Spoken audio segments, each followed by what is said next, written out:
Okay. That time, somehow my scenes lost the audio stuff. I don't know why. Anyways. Hi, Israel. Hi, Joe. Game fucking crashed. Out the gate. Yeah, I don't know. Oh, you know what it is? I restarted my machine. I restarted my machine. Both my machines, actually. Hey, Zen. I think that's what caused OBS to, like, lose its shit.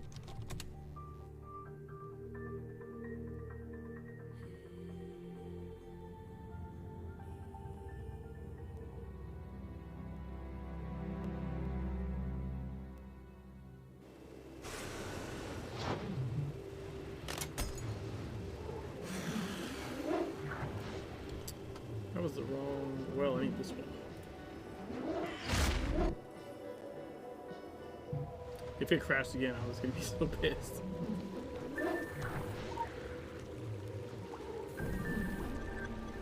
The land of shadows where spirits walk seeking oblivion, their eternal pilgrimage leading them to the shores, the depthless ocean, and the final embrace of the black water.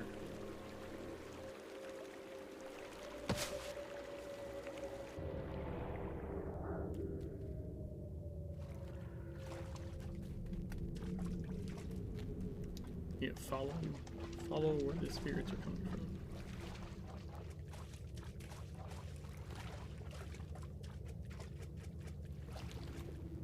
Right? Wait. No, that's the wrong way. Hold on a sec.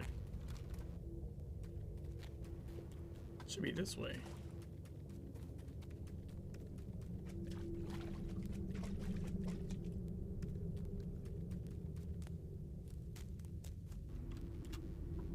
Ah, okay.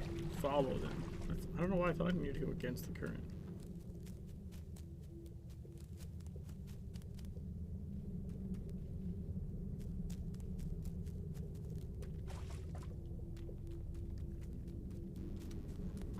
But realistically, you don't have to follow them. I'll go this way. I think, maybe.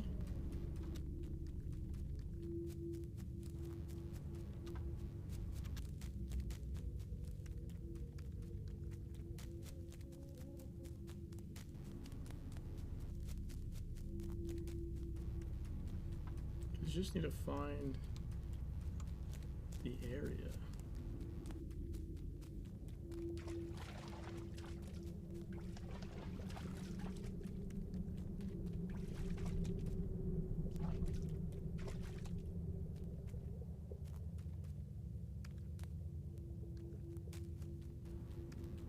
It's looping me around, isn't it? Motherfucker. Should have trusted my instinct. Oh, there we go. No, I got it. It is kind of in the middle. I thought it was further to the I thought it was further to this side for some reason. Find the dragon's tomb. Here, just go this way to find the well.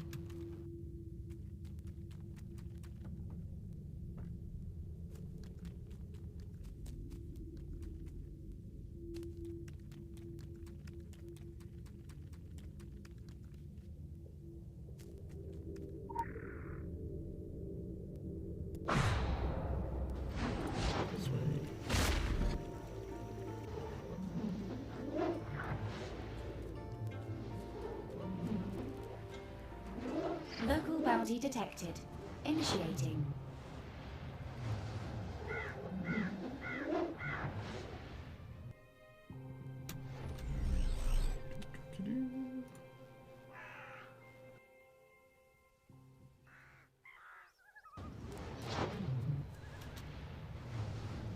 I just don't remember which side I was. The larger side, I'm pretty sure. Yeah, I want the other side.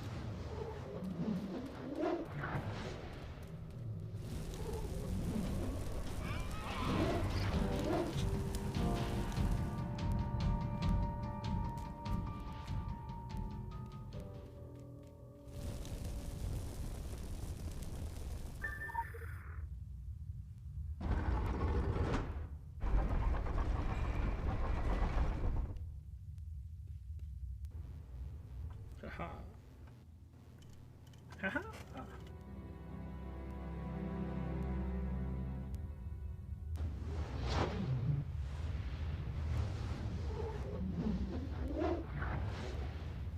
This part always feels weird to me. Like, it makes way more sense when you come back with the egg.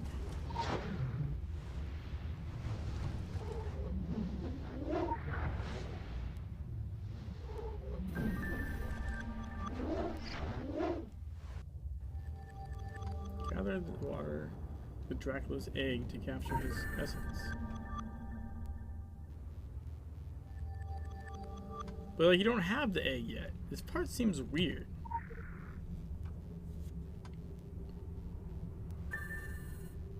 Blessed be the eagle. The something. Talk to me else about the eagle. So yeah, like.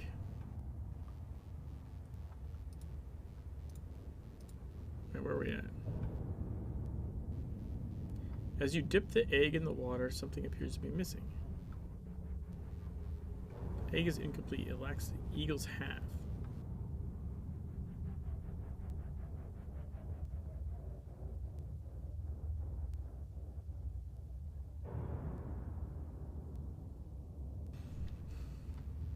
But doesn't he have like a whole egg? Like I don't know. This part always seemed weird to me. Also, you can skip the assassin if you just teleport out. If you just teleport to Shadowy Forest, like as opposed to exiting, you skip the Mara's assassin. I don't know. I think it's here, right? I think it's this part, not the second visit.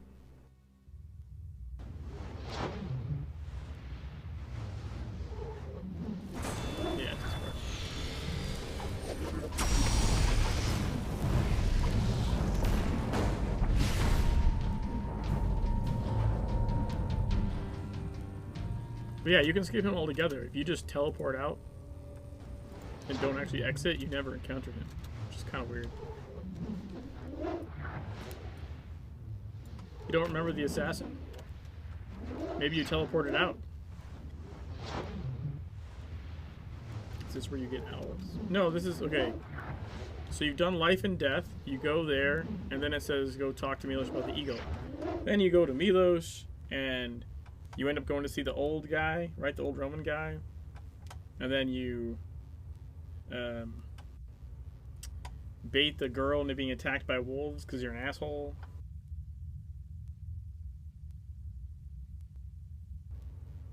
Owls on a 30-second timer is... You're talking about besieged farmland, like when you find Kukuvea. Yeah, that's the whole other zone. I'm in Shadowy Forest. That's the first Transylvania zone. We're at the end of the Shadowy Forest storyline.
As you exit the tomb, is he now flying away at the graveyard? I don't think so. The only one I know that does that is in the Siege Farmland part. I mean, you could be right. Maybe I just missed paying attention to it. All the owls flying away count as crows for the achievement. I'm pretty sure. Or at least there's at least another spot that counts like what you're talking about. It's in Besieged Farmland. There's a spot where you can just stand there and the owl keeps flying away when you're chasing Kukuvea. However you say her name.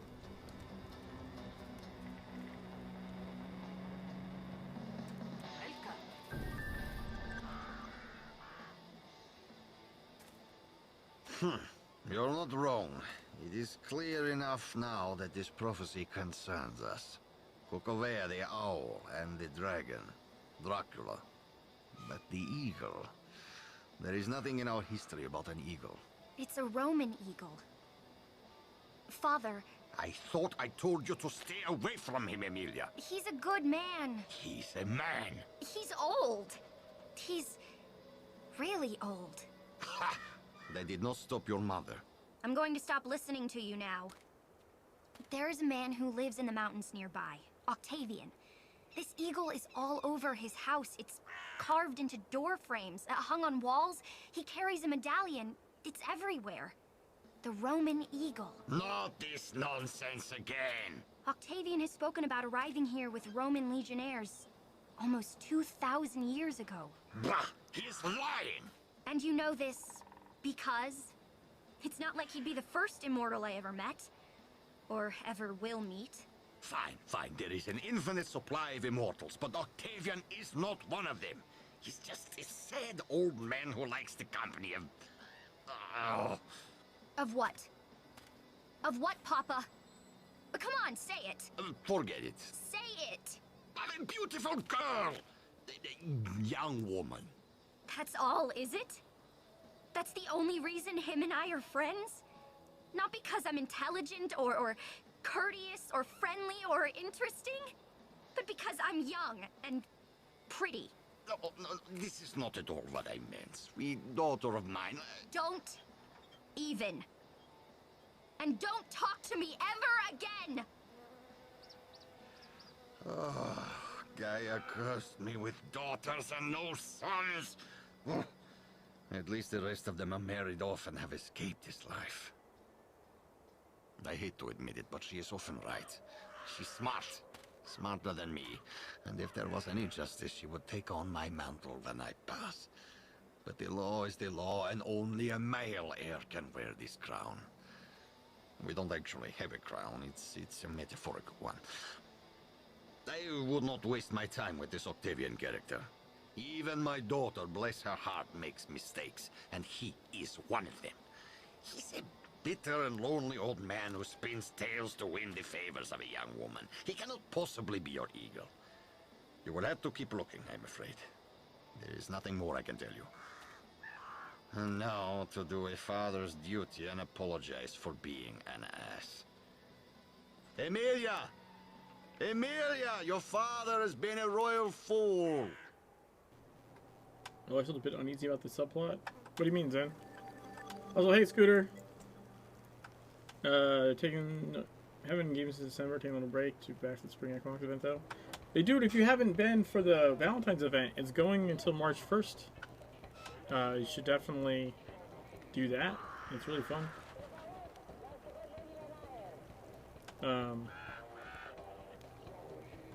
It's only the second year of the Valentine's event.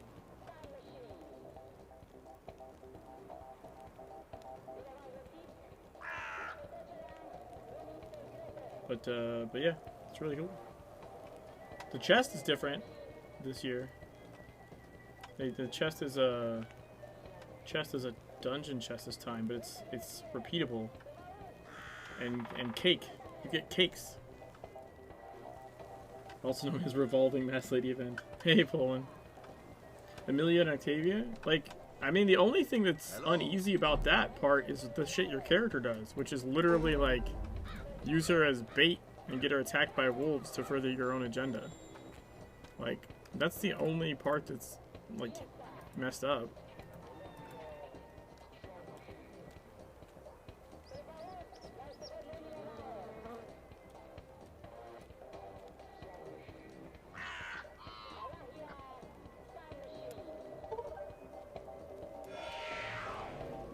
You any of random people's certificates? Yeah, so this is 100%ing the game with no primary weapon, just elemental offhand. So no basic attacks. Energy regens at half rate in combat. You know,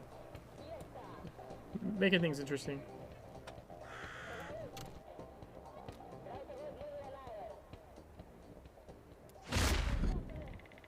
Additional assignment received. That's me, that's Initializing. dude. Yeah. So, you know, I'm doing pretty good, though. Look at that gear, man. I'm level 50. I'm literally, like, I've 100%ed this zone, actually, already. I'm just finishing up the story bits. And then I'll be in Carpathian Fangs.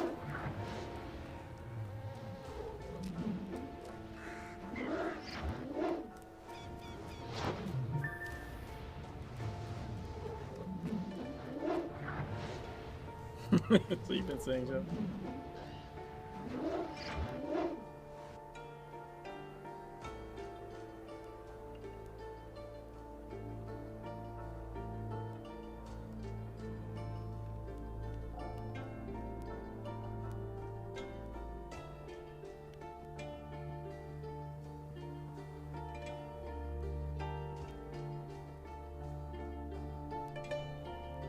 Got stuck on the desk there. Look at that. Those books have like lore, like honeycomb symbols on them. What does that say? It actually has a thing on it. The only thing missing is the safe word. Dude, this actually has some kind of writing on it that I can't fucking read.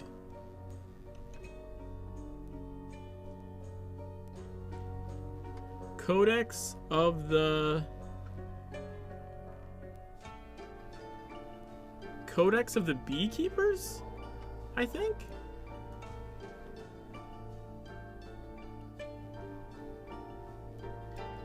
I'm almost positive that says Codex of the Beekeepers. I've never noticed that in here before. That's crazy. It's also in the lighthouse? Oh, really? You don't see any eagles? They do tend to reuse the same assets, so I'm not surprised they have some books in Sam Krieg's lighthouse. They have that, I just haven't noticed. You don't see any eagles? There's supposed to be eagles around to see.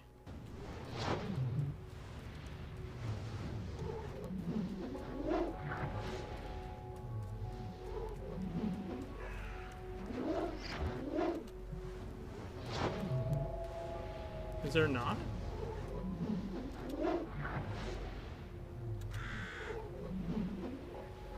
Did they really put that in like the cinematic and decide just not to put fucking eagles on the place?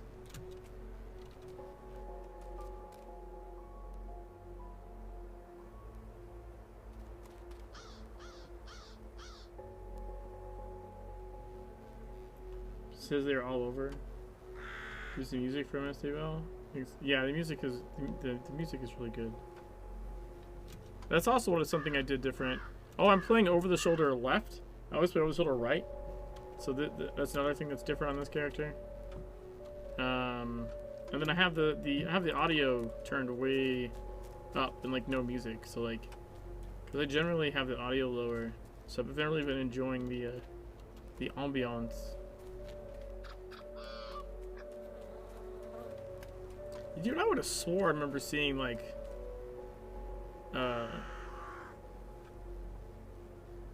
eagles carved into shit too. But yeah, I don't see any.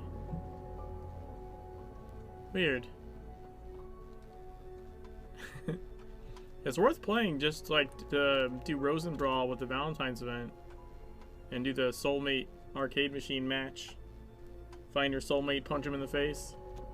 Get cake for it.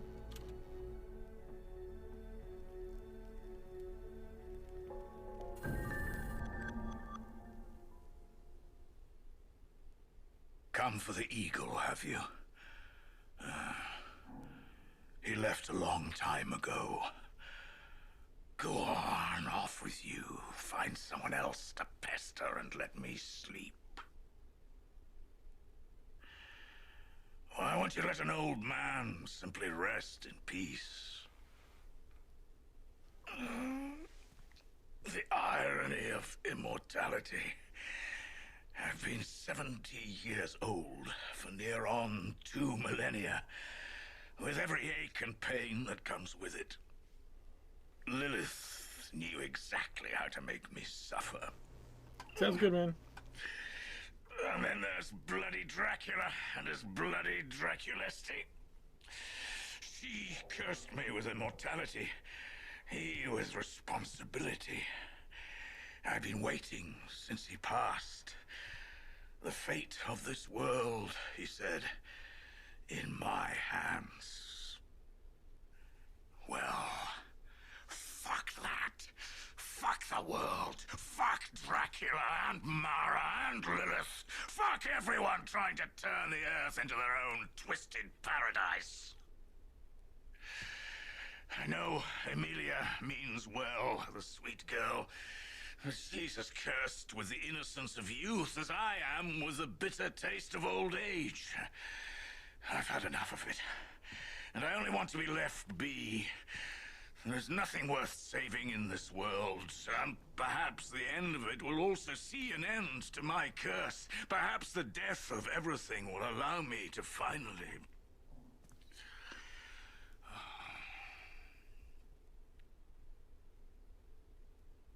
What we do in life echoes in eternity. But what if your life is eternal? What becomes of the echoes? I'll tell you. They thunder and roar. They become deafening reminders of your failures. They remind you that you once stood with the blood of murdered friends on your hands, and that it was all for naught. And when you've listened long enough, you realize there's no absolution, no redemption, no point to any of it. So don't tell me how we can change the world and how I am needed. This world has nothing left to offer me. Nothing worth saving.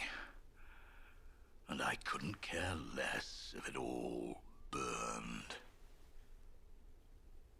Just leave me alone.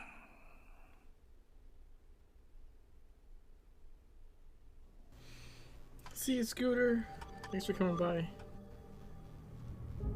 Yeah, now that I won't trigger cinematic, I want to look around a little more. It's super weird that they're like, there's eagles everywhere. And like, yeah, I don't see any eagles either.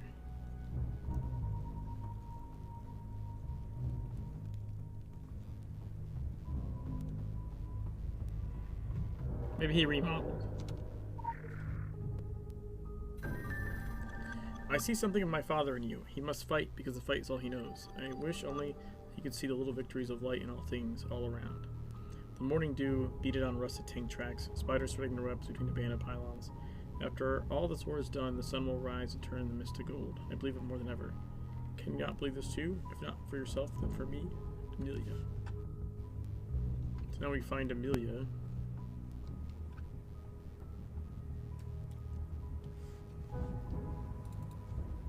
But yeah, man, I don't know. It is really strange that they would say something like that and then just not put it in the art, because this game has lots of little details. To not do that is really odd. I would say like out of character.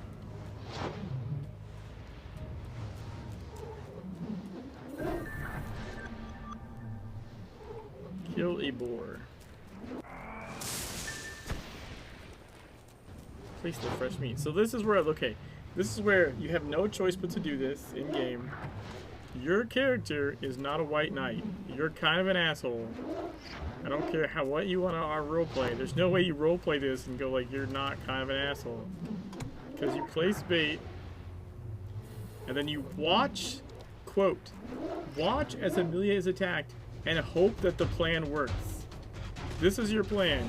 Wolves attack a girl, and you hope it causes him to spring into action, and therefore change his mind, get him help.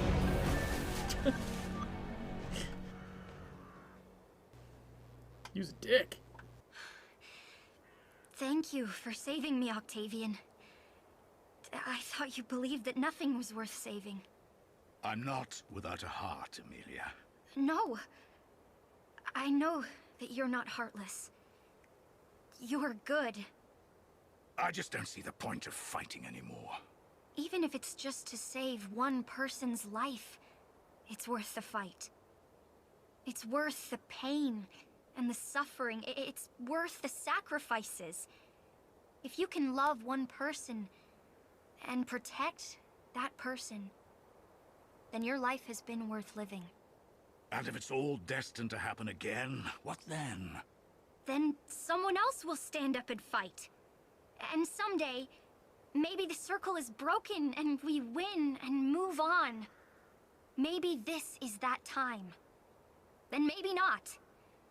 But even if it isn't, we keep fighting. To give others the chance to live and die and love and fight. Let them decide whether or not their existence is pointless. I think you'll find that most of them will choose to live and love and fight. I would. I want that choice. And if you can give us that choice, even if you've given up all hope, you should.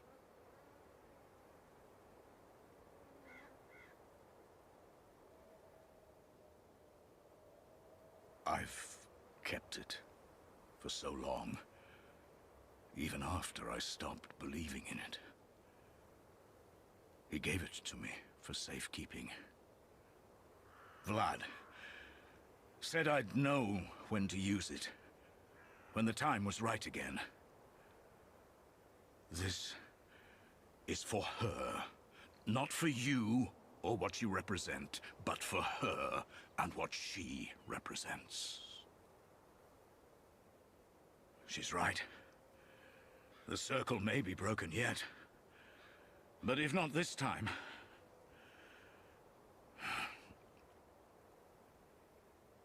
you'll need to head up into the mountains. They're digging again, deeper than ever, and whatever is happening down there, it's a ruse. Mara is planning something big, the end of this world. This is our last chance. Of that, I'm sure.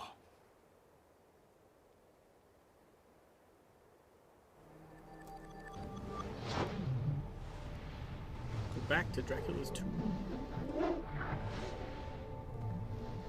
Yeah, anyways, yeah, this whole little encounter there with Amelia and getting her attacked by wolves and just hoping that it pushes that guy into action, like, it's a pretty clear indication that your character is an ends justifies the means kind of character, which I mean would make sense, right? You're technically in a battle for all of existence, so what does one person attacked by wolves really matter? But I know some people I've encountered will try and act like their characters are pure as the driven snow or some shit, and like, canonically, no, they are not. I don't care what faction you play, everyone has to do that. Canonically, your characters are kinda jackholes.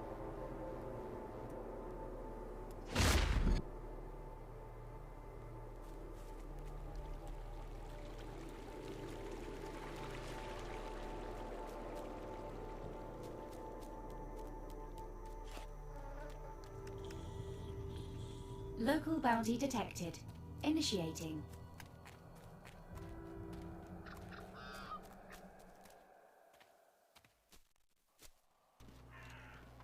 Back to the tomb again.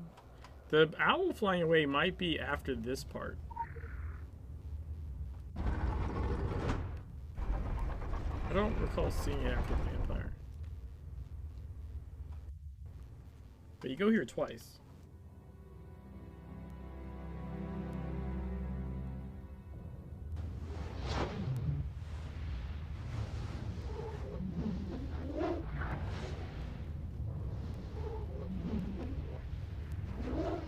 Kind of RP taboo to utilize what you do in the story as part of what your character goes through. That doesn't make any sense. Joe. Like, even a little bit. Quick access inventory updated.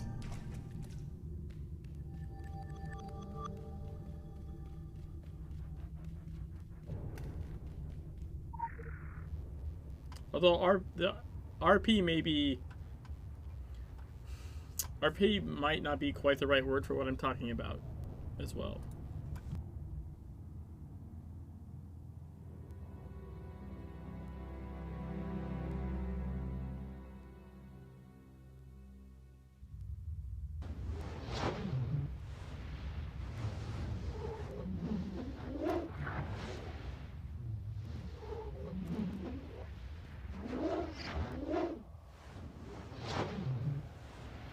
It's okay to say you're on assignment in a zone, but you can't be the hero of the game because everyone would have to be the hero.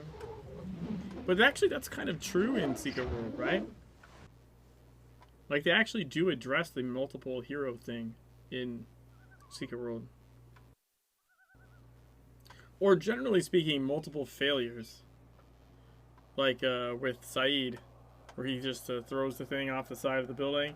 Like, one of you's bound to get it right eventually. Like... your character canonically is the person that does things. Now there's some parts that wouldn't make sense, like how can all of us stop the train, right? Like that doesn't really make sense. But it kind of weaves in and out, you know? Always already that said having a lot of henchmen not be no, Poland, that is directly a reference to other bees. He's not sending like random other people back in time.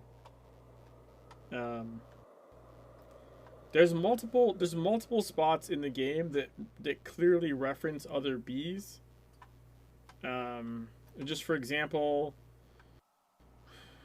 when you go to Tokyo, right? You go through the subway, and she talks about the thousands of people reliving the memory in her head, and she remembers you. That's every player in the game has canonically like gone through her brain, which is fucked up. But but again, like obviously it doesn't 100% work. Sarah's much better Saeed is not. I disagree. I think Saeed is a perfect example. I think Sarah is a good example as well. But I think there's a character that's still living in Sarah's brain. Yeah. It's it's fucking Leogrim's character. Leogrim's been squatting in her brain for like the past year. Poor Sarah. Joe said the same thing after I said it. That's funny. Alright, so now we can go to the Carpathian things.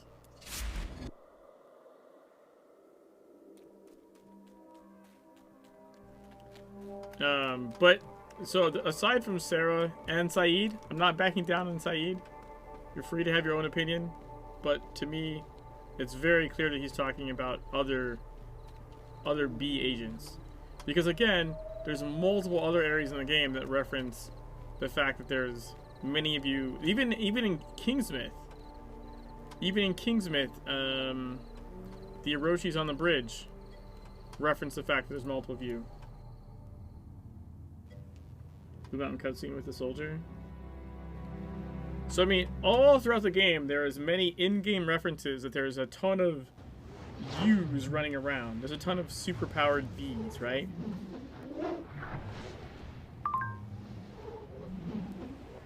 Patterns are emerging, and we are starting to see the shape of this system. It circles the mountains, the Carpathian Fangs, and there's a source of great power at the heart of it.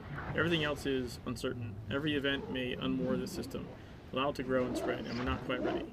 Whatever this egg may do, it's instrumental. All calculations agree on this, but we're in the dark about the rest of it. Follow the old man's advice. Follow the tenets of the circular system. Become the actor that fate has ordained. There is no chosen one. Be the chosen one. It's in a recruit.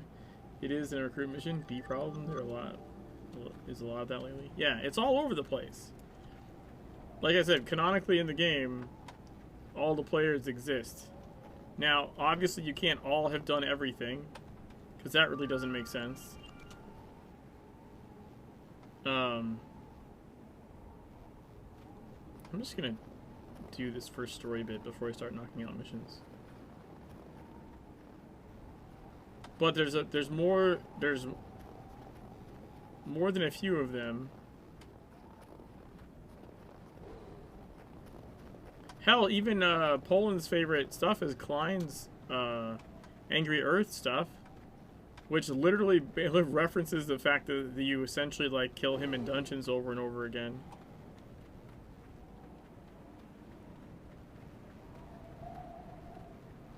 His vivification process plays havoc with his memory.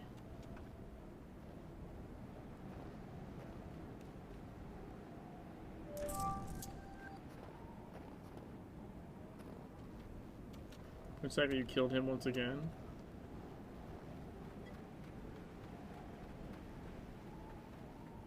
No, it also references multiple times. It's not just once before. He asks how many times.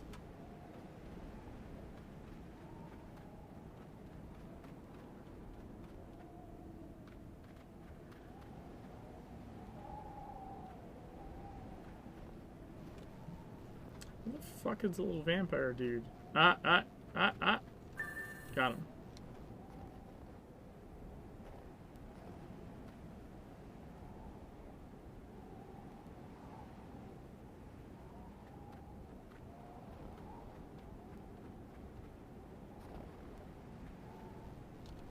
I think at this point, though, we just have to take it all the way to the breach, yeah?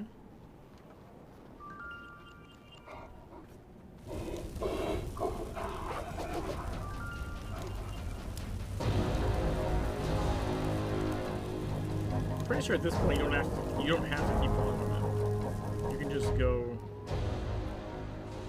to the next areas.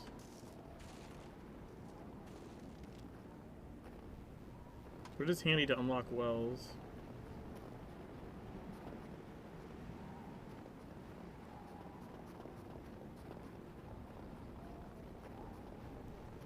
I think you go this way, right?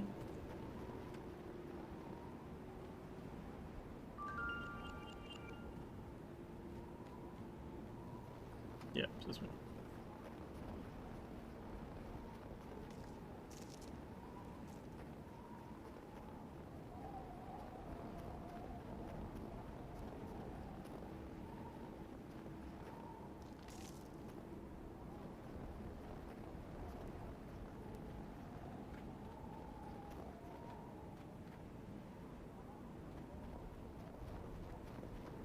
Direct to the chasm entrance.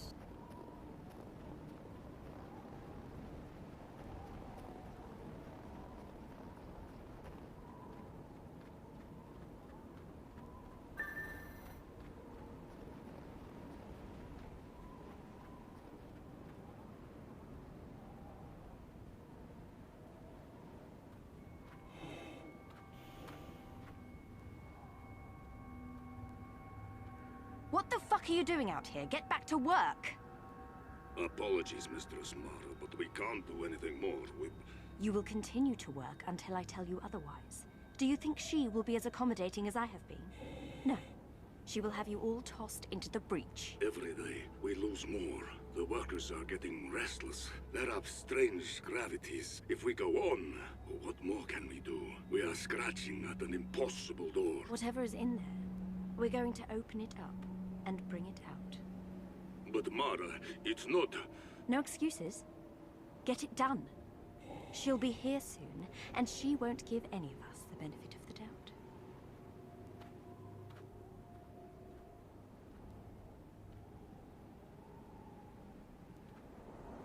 What are you doing here?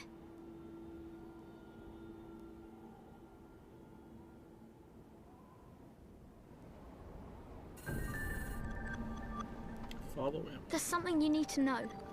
Need to see. Follow me. Oh, so Joe, what I meant about RP, I think you're talking about like RP like in a group of people, like you're hanging out in London or Agartha and you're role playing like a character persona. And in that case, I agree and understand what you're talking about. That's not really what I was talking about. I'm talking about people that are playing the game from their singular perspective. I'm playing my character. My character is a Templar. I'm doing all this stuff in the story, and I see my character this way. With these, with this kind of like personality or decisions as I'm playing the story, right? Which in that case, we're going this way. 100% matters what your character does in the story, because they're identifying with it, with their character as they play, like almost like single player game, right? You're playing that character as it progresses through the story, and everything you're doing is you doing it, like your character doing it. And in that case, you do have to come to terms with the fact that like your player, follow me. You know, you're not in full control of like your player's, moral scale, right? The game is. Because it doesn't just let you choose whether to like do that shit with Amelia or not. Like that's canon. Your single player character, does that event.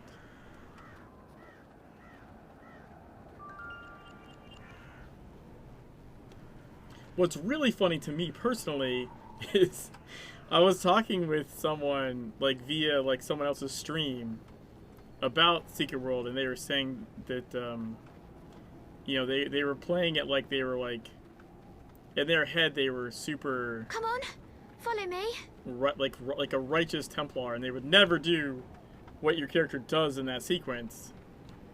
But also all their choices they made were dreamer choices. Like, take the gift, worship, break the prison. And I was like, wait, what? How are you able, like, for somehow in their head those were the right choices? Which, I mean, I've heard and have even put forward some theories where maybe they could be seen as the right choices, depending on how much you want to bend the definition of right. But based on the rest of that guy's definitions, I was like, that doesn't make any fucking sense at all. This is where my memory ends. Beyond this point, you're on your own. It's important that you understand. You need to see for yourself.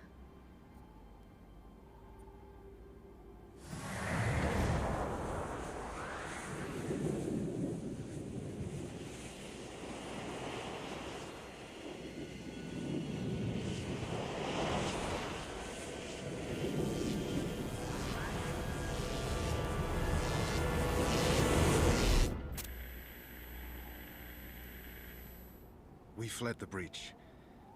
There was an attack. Mutations, vampiric mutations, I don't exactly... I didn't recognize the morphology, and, they were led by what could only be a pure-blood vampire, possibly a true queen, although we have no records of... Sit down. Are you okay? Emma? Don't talk to her. She'll find a way to get inside your head. Tired. Do not talk. Julia, please. She's just a child. Just a child? Just a child? Winston, she knew they were coming. For all we know, she brought them there. Whatever you may think, she didn't bring them on purpose, Julia. They came for her. And we're the ones who opened Pandora's box in the first place. I mean, what we did was... Is that thing on? Don't tell me you're recording this.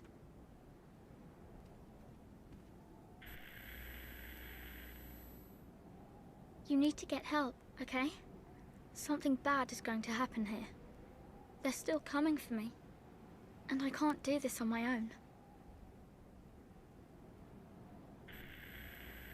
They made me open it. And now, it's almost too late.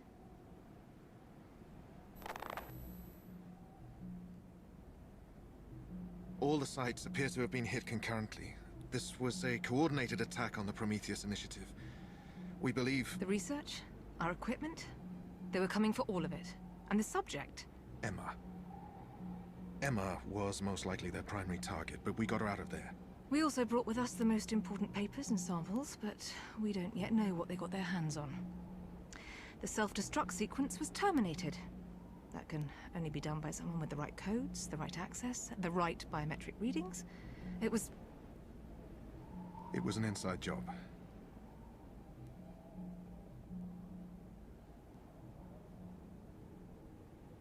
Not done. Not done. The owl. Oh, the eagle. The dragon must... She's coming. She's coming. Who? Who's coming? She is. They are. What's she talking about? Emma's not been sleeping well since the incident at the breach. Her readings are all over the place, and she appears fixated on a particular sequence of words and phrases. I'm actually getting a bit concerned. They are close to waking up. She must be stopped. What are you talking about? Go away! You have to stop them. They're almost through. There is a piece missing. Find the missing piece. Find the one. The fourth is the one. The one who was there, at the court of the dragon, when it all happened. Before they wake up. Before they wake up. Jesus Christ, what was that? I have no idea, but knowing Emma, considering what she's capable of, I have a very bad feeling about all of this.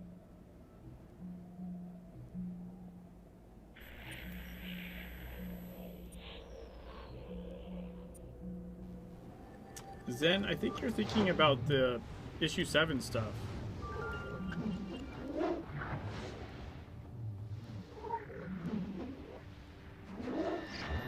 This isn't issue 7 stuff.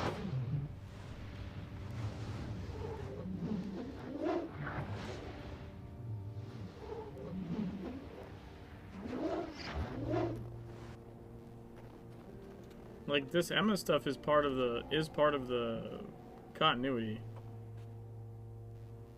Like, all these missions were part of it, I believe. Well, I can double check something. Oh, it's the wrong browser tab.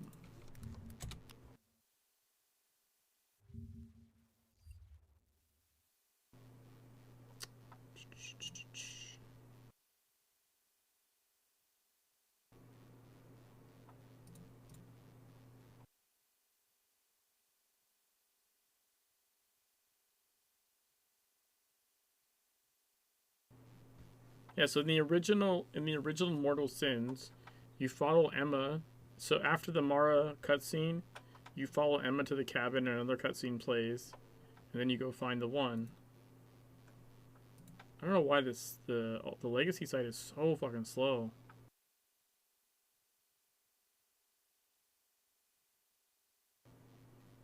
I don't think that's any different. I'm pretty sure that's exactly the same.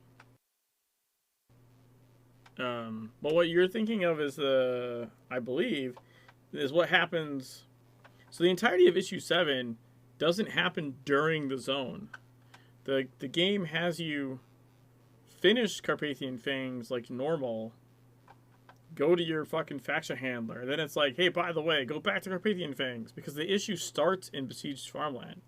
And you go to Besieged Farmland, and then you go, it like chains a couple missions, then it goes Shadowy Forest, then Carpathian Fangs, and you have more Emma stuff. And you get like the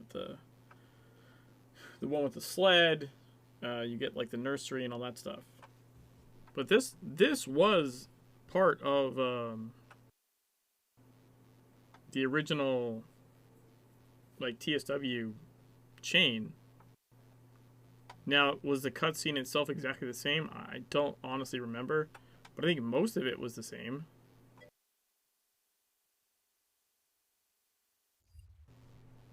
You're thinking of DLC? Yeah. I mean, it makes sense. It's like with the DLC, you run into like the same The whole like Emma vibe. I get how that would sort of trigger that.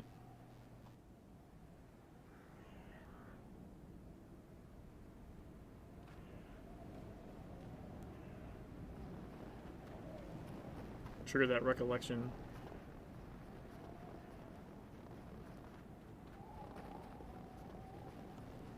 What I want to do, I want to take this all the way to, I think all the way to Mara, honestly. It's awesome just of how they had to recreate it faithfully based on the videos, even though videos were done years earlier in real time.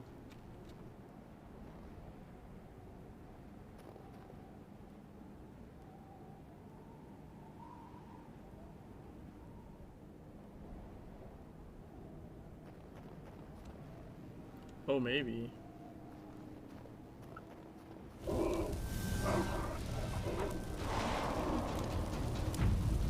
Not remembering that at all, but it doesn't mean it's not true.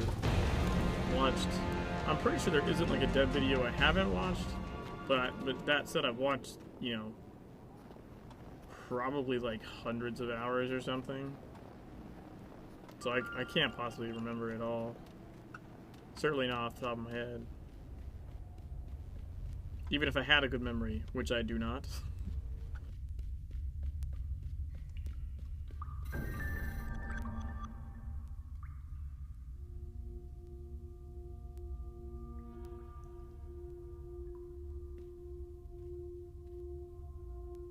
Do you make it a habit to barge into people's homes and rifle through their most private belongings? I may be a monster in your eyes, but I still deserve to be treated like a person. I do not feed on your kind. All I ask for in return is to be left alone. I always knew this day would come. After all, you told me so. May I? Of course, he would not tell me where he concealed this. I can only assume that he felt there was no trust left between us after what I did to him. It was her. All her. Vlad Dracula was my dearest friend, and Mara used that against me, against the both of us.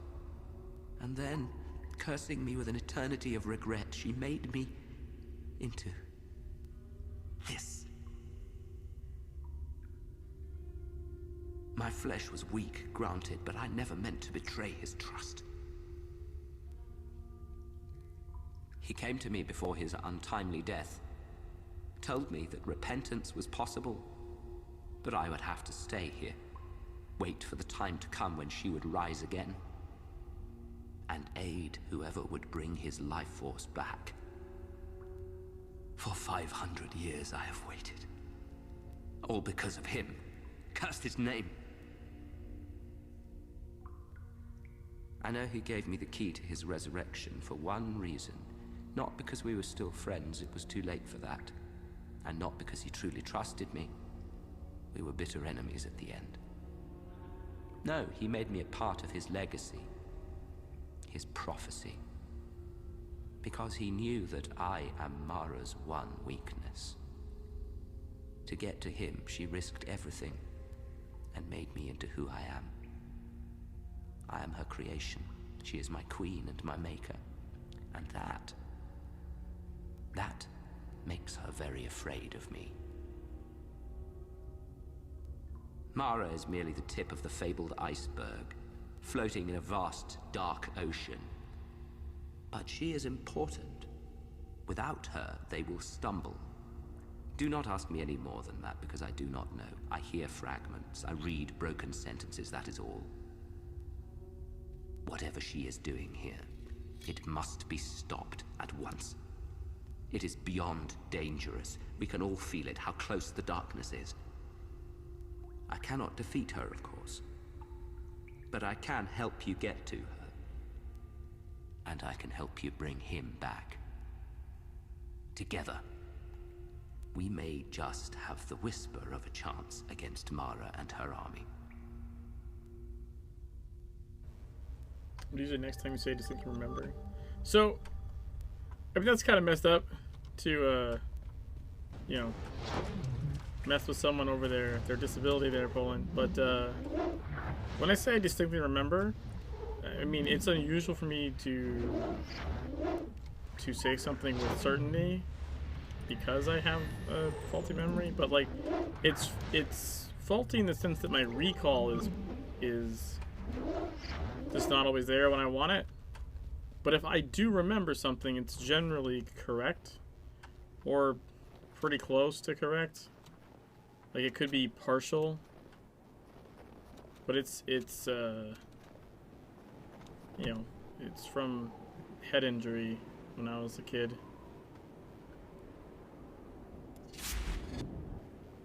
So when I say I distinctly remember something, like, for me to say that means I really, really remember it, which is usually pretty accurate. Like, I did fucking tell you both where to grab the fucking Hellraised guy and what purple point it should be at.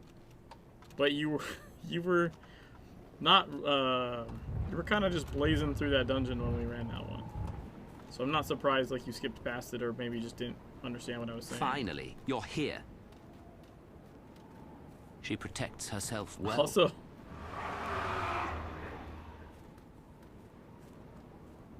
only with me could you pass through her barriers. I am her creation, and her Achilles' heel.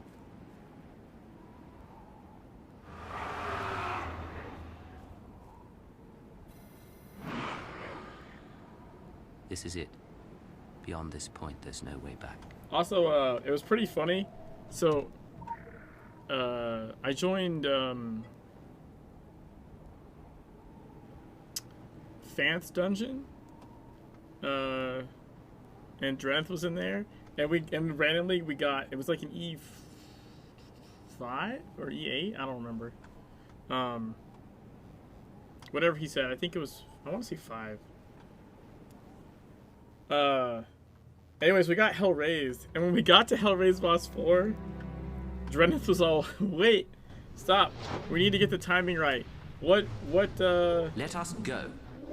What what pillar do we start at again? Everyone just ran in and we like murdered it, right? Because there was a bunch of like E17 people doing E5. But he was just being a dick, fucking with me. Clearly, because he'd been paying attention to the Discord, which I thought was particularly funny. He was just saying that to mess with me. Yeah, I think he's running E5. I think he's running E5 for the drops. Like, I'm pretty sure, like, some, because he's like, fucking way past E10. If he's not E17, I think he's E17. I saw that call. Yeah, that was the one I said was, like, Tenet. What I'm saying is, when we got in the dungeon, it turned out to be Hellraised, and then Dreneth who was in the group, made a comment. When we got to boss 4, that wait, we needed to stop and figure out timing and what part what do you call them? What pillar does this thing start at or something?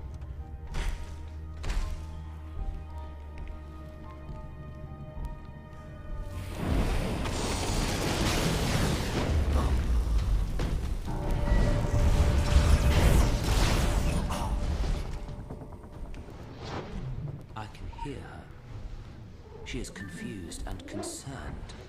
Good. Yeah, I think he's running E5s for the drops.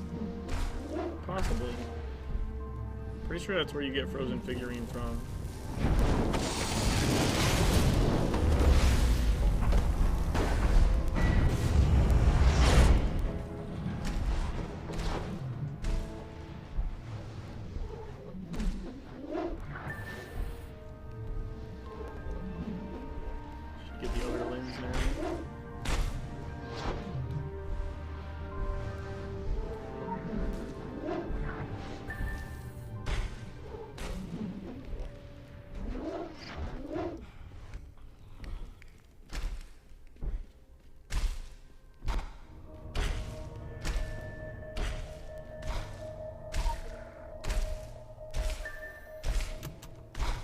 Oh, that was close.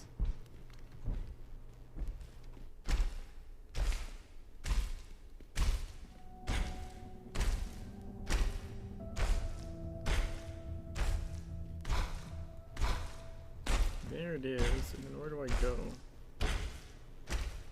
Go here, I guess.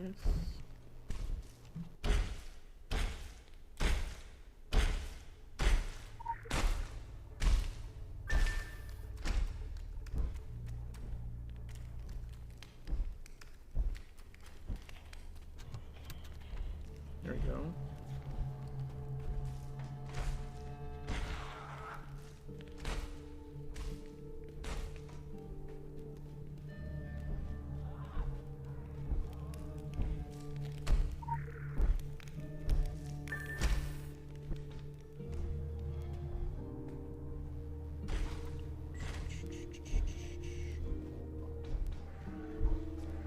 Holy crap. Kalini, thanks for the 5 gifted subs. How you doing?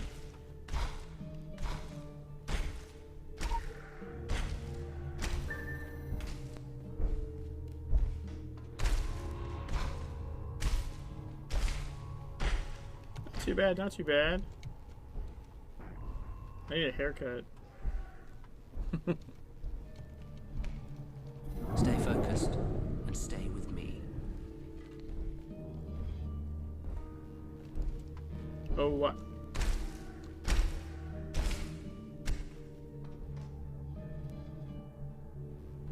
The picture I put on Twitter? The icicle?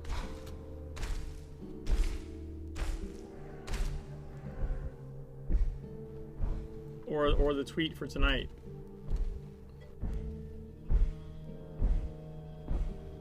The one with the blue coat is absolutely, I mean, Jimmy. Yeah, yeah.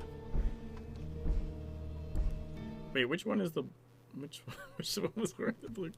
They're not both blue coats? Hold on a sec.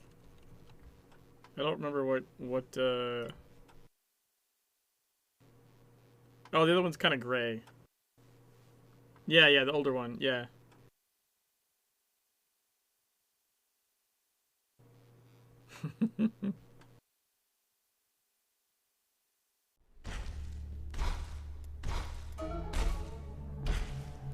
Oh, I also have a video. I took this inflatable camping mattress, you know, and we use it as a sled.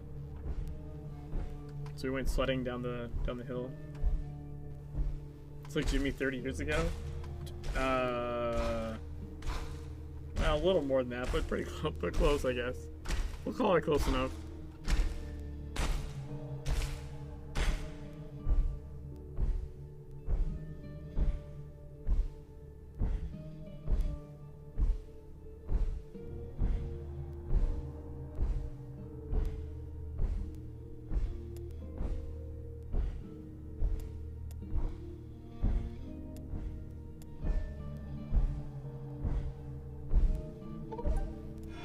Yeah, I know what you mean.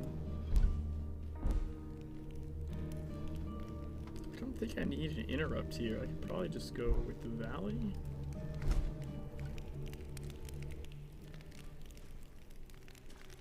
You treacherous little shit.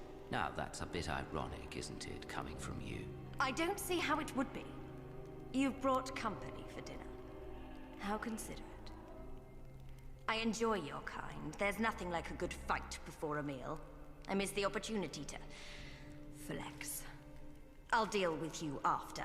I'm thinking sulfuric acid. Hey, Shinji Rider, how's it going?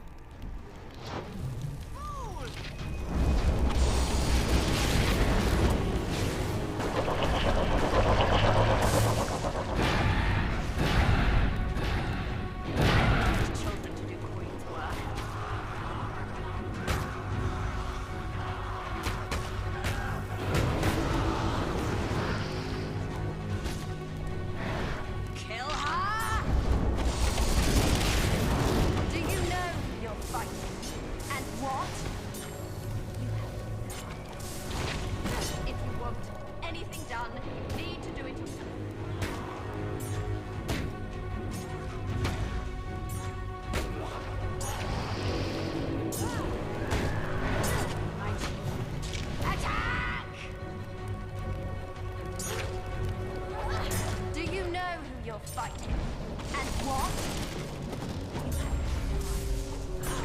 Oh, for pity's sake!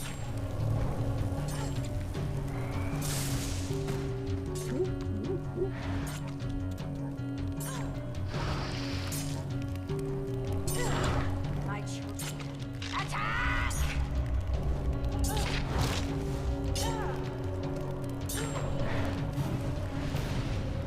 I am immortal. This is only the beginning. Shit. No! Oh man, I got stuck on the corner. Fuck. Well, that was annoying. Well, you know what? I didn't even take a pot. I could also take a cake.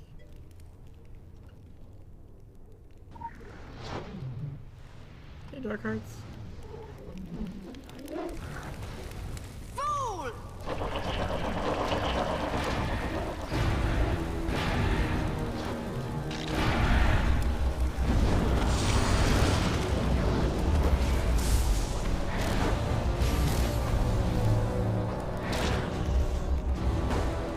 Don't ever ask a man. I tried to round the corner and I got stuck on the edge of the statue.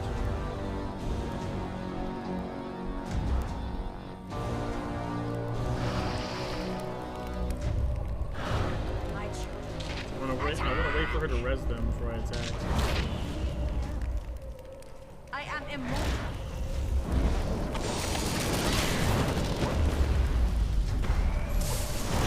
Don't ever ask a man to do a queen's job.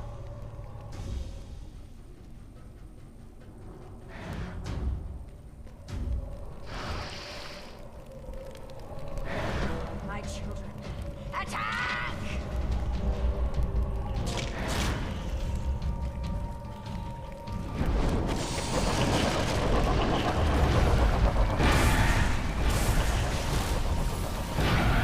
Don't ever ask children to do queen's work. Yeah, see, especially with oversolar camera left, it's tricky for me to get around those corners. Probably better if I came at it from the other side. Attack! Oh, for pity's sake! Oh god. I didn't get a chance to attack her there. What the fuck?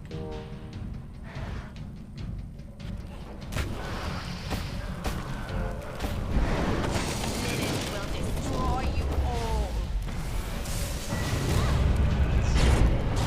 Oh, for pity's sake! Yeah, see, if I come at the other side, it works. I'm just not used to doing that. Kill her!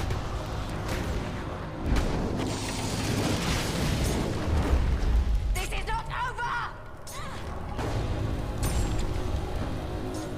Yeah, that works way better. Kill her!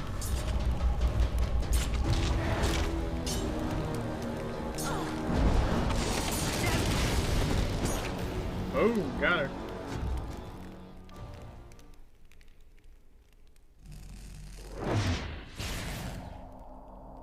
It's futile. I could have told you that, saved you time. There is nothing you can do to... What is that? I brought more than present company, Mara. I also brought the past. Look. How did he put it again? The owl, the eagle, and the dragon. His words, his prophecy. He defeated you and your mistress once before, Mara, and now he will once again.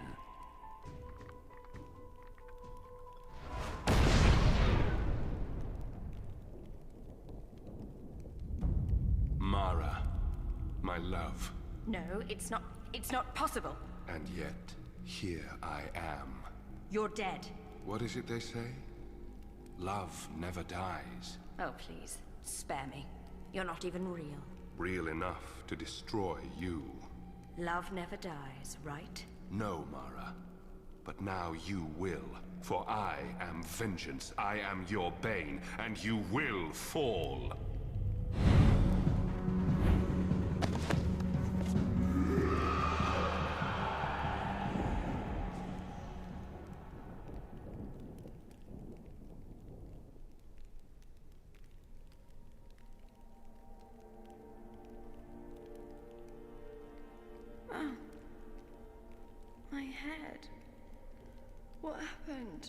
You fell asleep, my love, for a long time.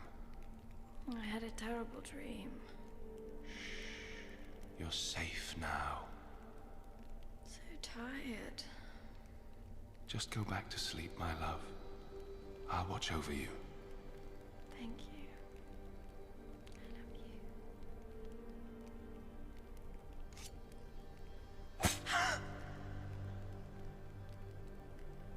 And I love you, Mara. Every time.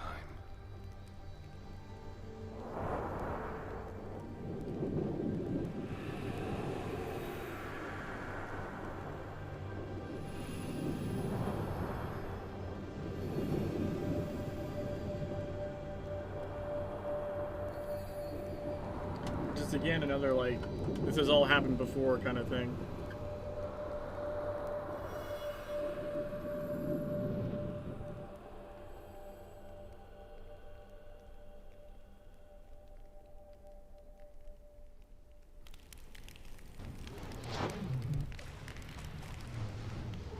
Also, I just realized that had like an egg thing there. Kind of looks similar, at least. Turn the making things. Wait, how do I not have this hit rating one? What the? Wait, no, it's crit rating. Never mind. That's why I don't have it. I was like, what the fuck? How am I missing hit down there? Well, I probably should grab. I could get. Okay, let me see up to there. Do I have any more? Oh, I can get an attack rating right here.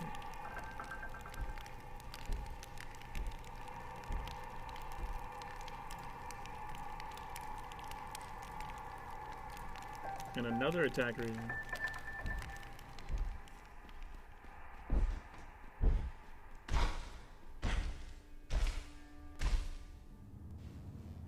What in a fight.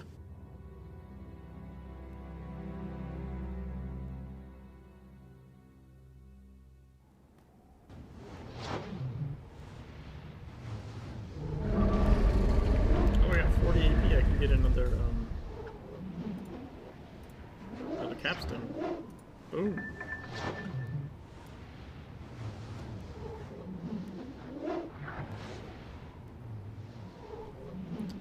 Okay, so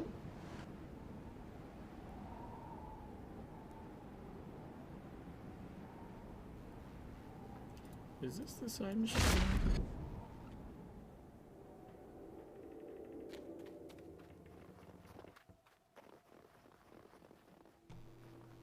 No, that's Bloodlines. Where's the other one?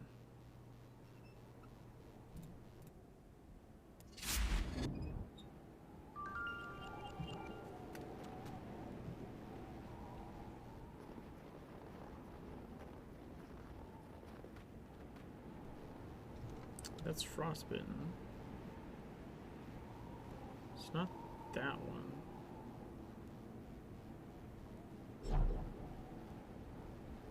Oh, I think it's this one.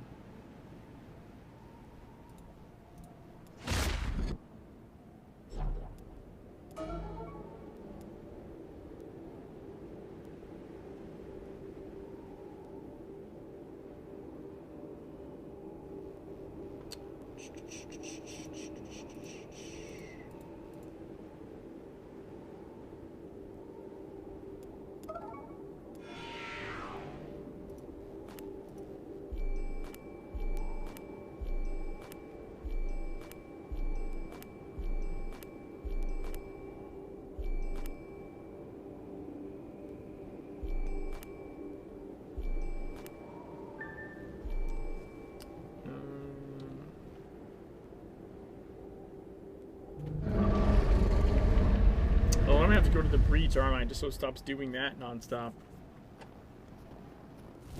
Oh, that's not good. I lost my sprint. I lost my sprint.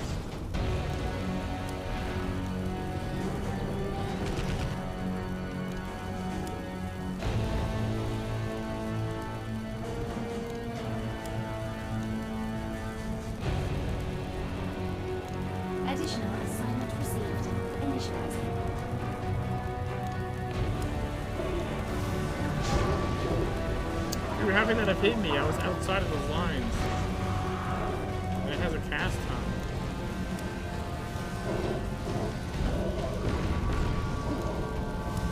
Oh my god, they're right behind me.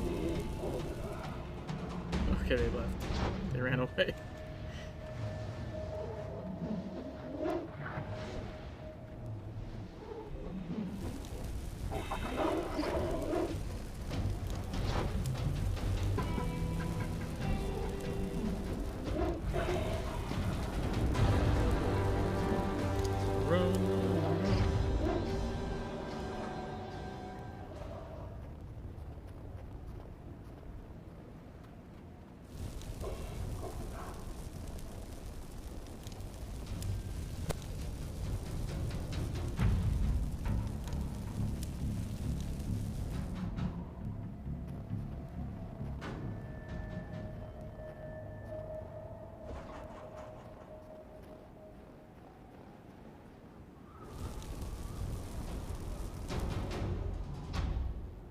Weird.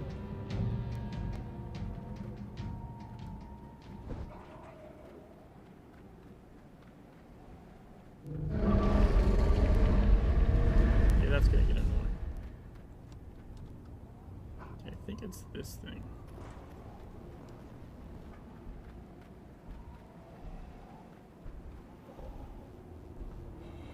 Wait, where is...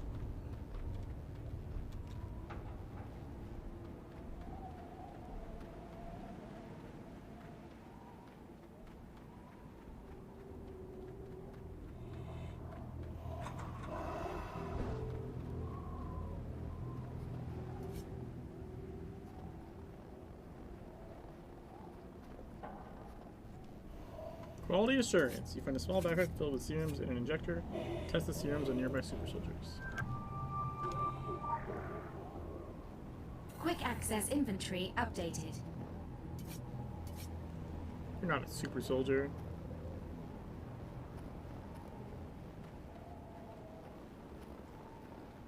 I think. Or are you? I don't know. Maybe you are.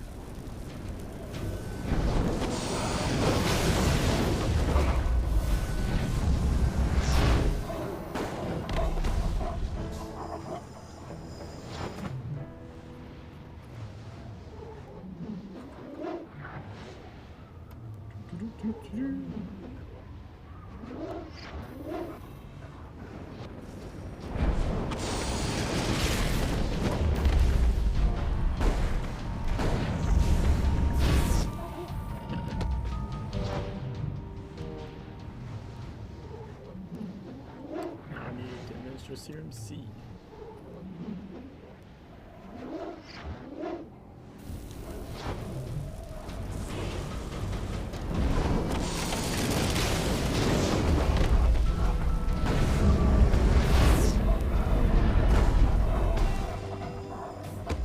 Custodian, punch!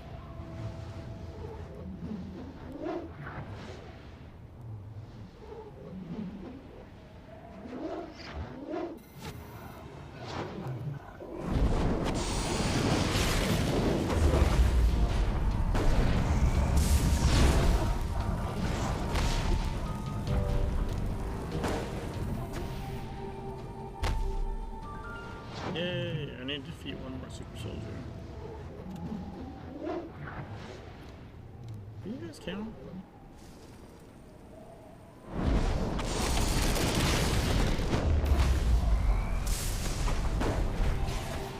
Yep.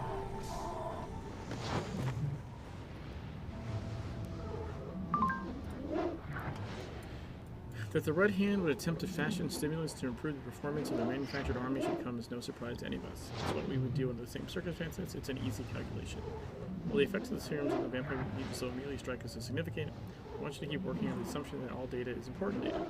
If we ever need to make a force depletion report for a war against these things, the stimulants will be an important part of the equation. There we go.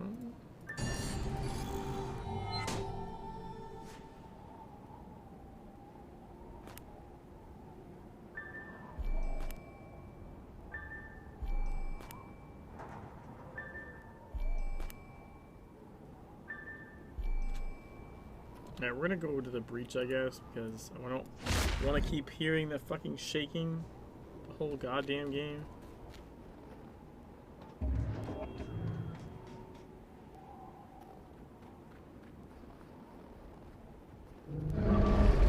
We have to go before she comes back.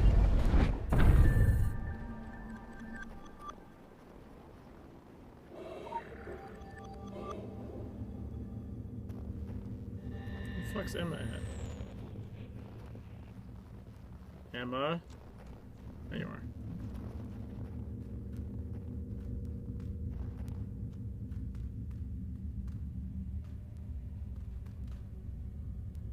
Come on, follow me.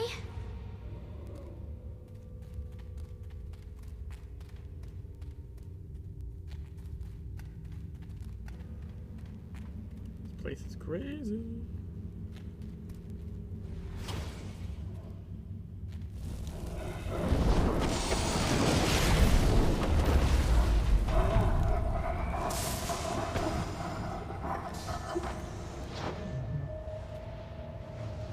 Come here.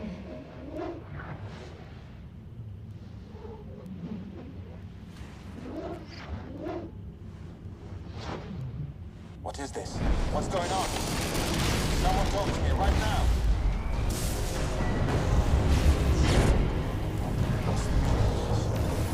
Don't tell me that. Follow me. But why? What's in it for you? You had everything you ever wanted. Immortality. A legion of lovers. I refuse to believe this is something you have orchestrated.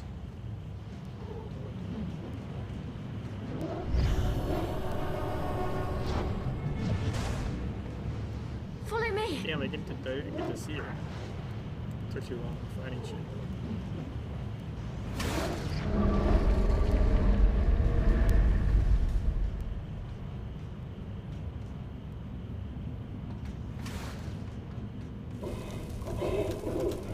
Oh, wow. Oh, I almost fell off there.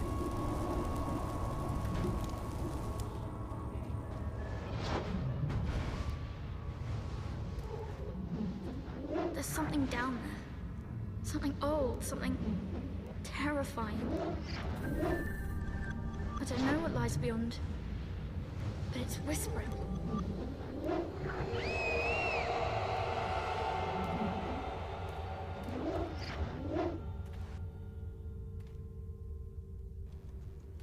That one?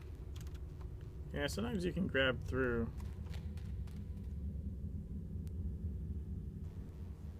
Try to put them there during storm. You can go back into that area though, then. Nothing prevents you from doing it like after.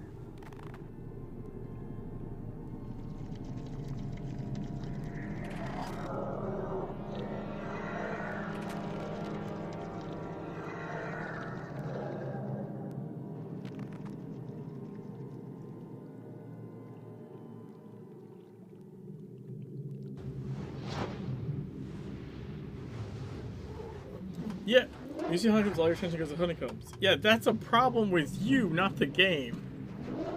We were becoming friends, were we not?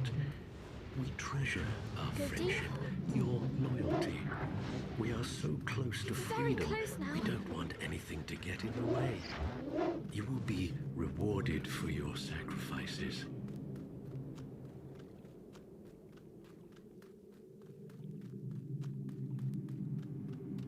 Those who are merciful will receive mercy in return. Please, have mercy. I mean, think about the cost of magic one, right? You make it all the way up that thing, and then there's like a lure out there, right? There's a lure out there on floating things, and you're like, oh, I'm gonna go over to that, and then you're like no one comes back from that. Yeah, Black Wings do. That's why I even have that dialogue I like never fucking hear. That means you had to have had both bad choices before, because they said that we treasure your loyalty. Like normally at this stage I get like shit talked.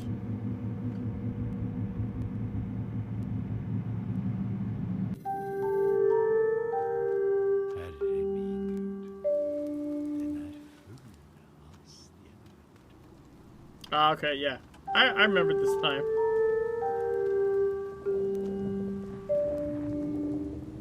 You are better than this.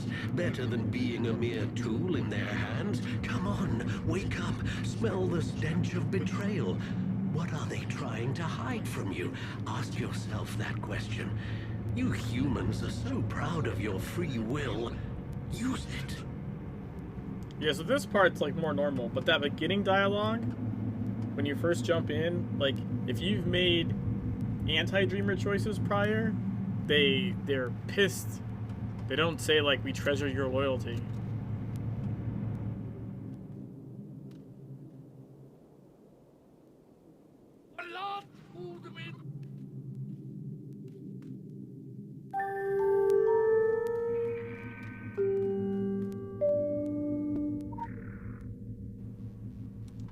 It's a smooth, seemingly pleasant voice with subtle evil overtones. Yeah, it is really good. What you suck from a typical used car salesman? I think they're usually not as good as that. Or if they are, it's in a different fashion. Is that Flappy, like, eating the anima? Or oh no, the anima destroyed the Flappy? That was interesting. I guess it was fighting it.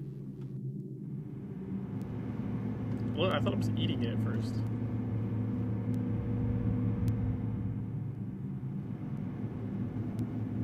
This part should be more on rails than it already is, to be perfectly honest. I've seen people playing this like on stream that don't know what to do here. And yeah, they explore, they get lost. I've seen them break it. But someone somehow managed to get in the center before that tier, which you're not supposed to be able to do.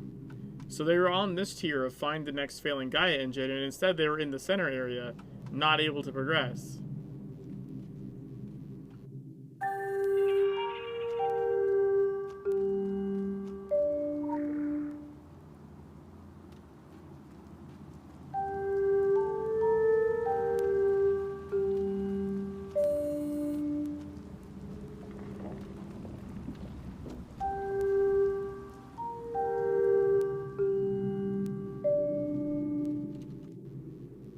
Now you find a way to the center.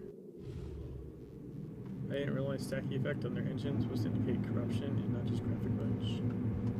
Yeah, well, the visual goes with the sound. When you're close to it, you'll hear the sound as well.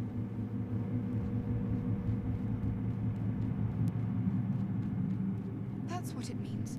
All of it. That's the answer. I understand. I hate this part. She's all, I understand everything now. Like, fuck you, bitch. I don't understand shit now.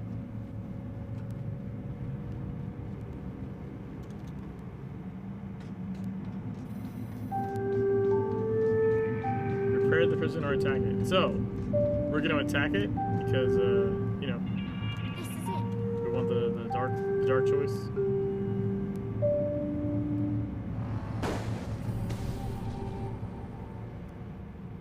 You have pledged yourself to us. Your free will has brought you closer, and now we too are closer to waking. We will whisper to you when the time comes.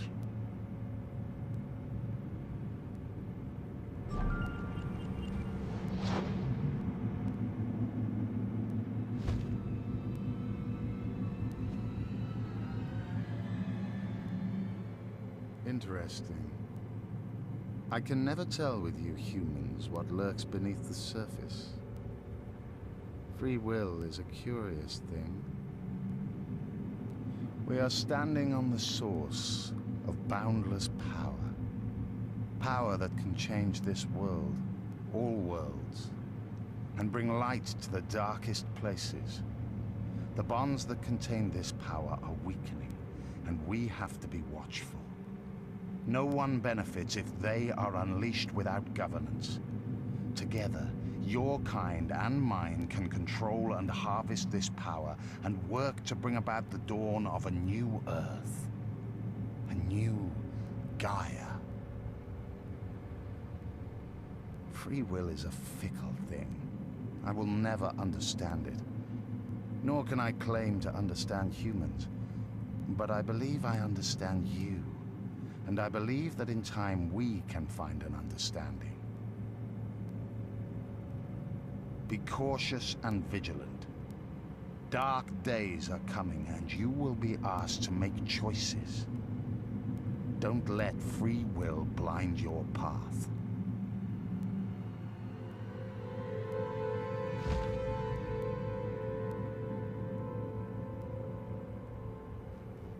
Yeah, his wings are pretty sweet. Is there significance to their tats? I assume there's some kind of like arcane symbology. Like Eblis has them as well. Or a version of them. Now, interestingly enough, he didn't used to have those, by the way. He didn't used to have those at all in the original TSW. I think, I'm trying to remember if they put them in TSW or in SWL. I think it was in SWL, but it might have even been a change for the end of TSW. I don't honestly remember right now. It's been too many years, so it's hard for me to remember the when it actually switched. Remember that cutscene, does it change based on your choices? Yes, yes. You get, there's like three or more variations. That was an all dreamer choice, meaning I took the gift, I worshipped the Flappy, I broke the prison, right? So that was all three. If you do all three, if you like jump off instead of getting the gift, if you attack the Flappy, and if you repair the prison, those are all the light side choices. You get the white angel chick from the tutorial, completely different scene.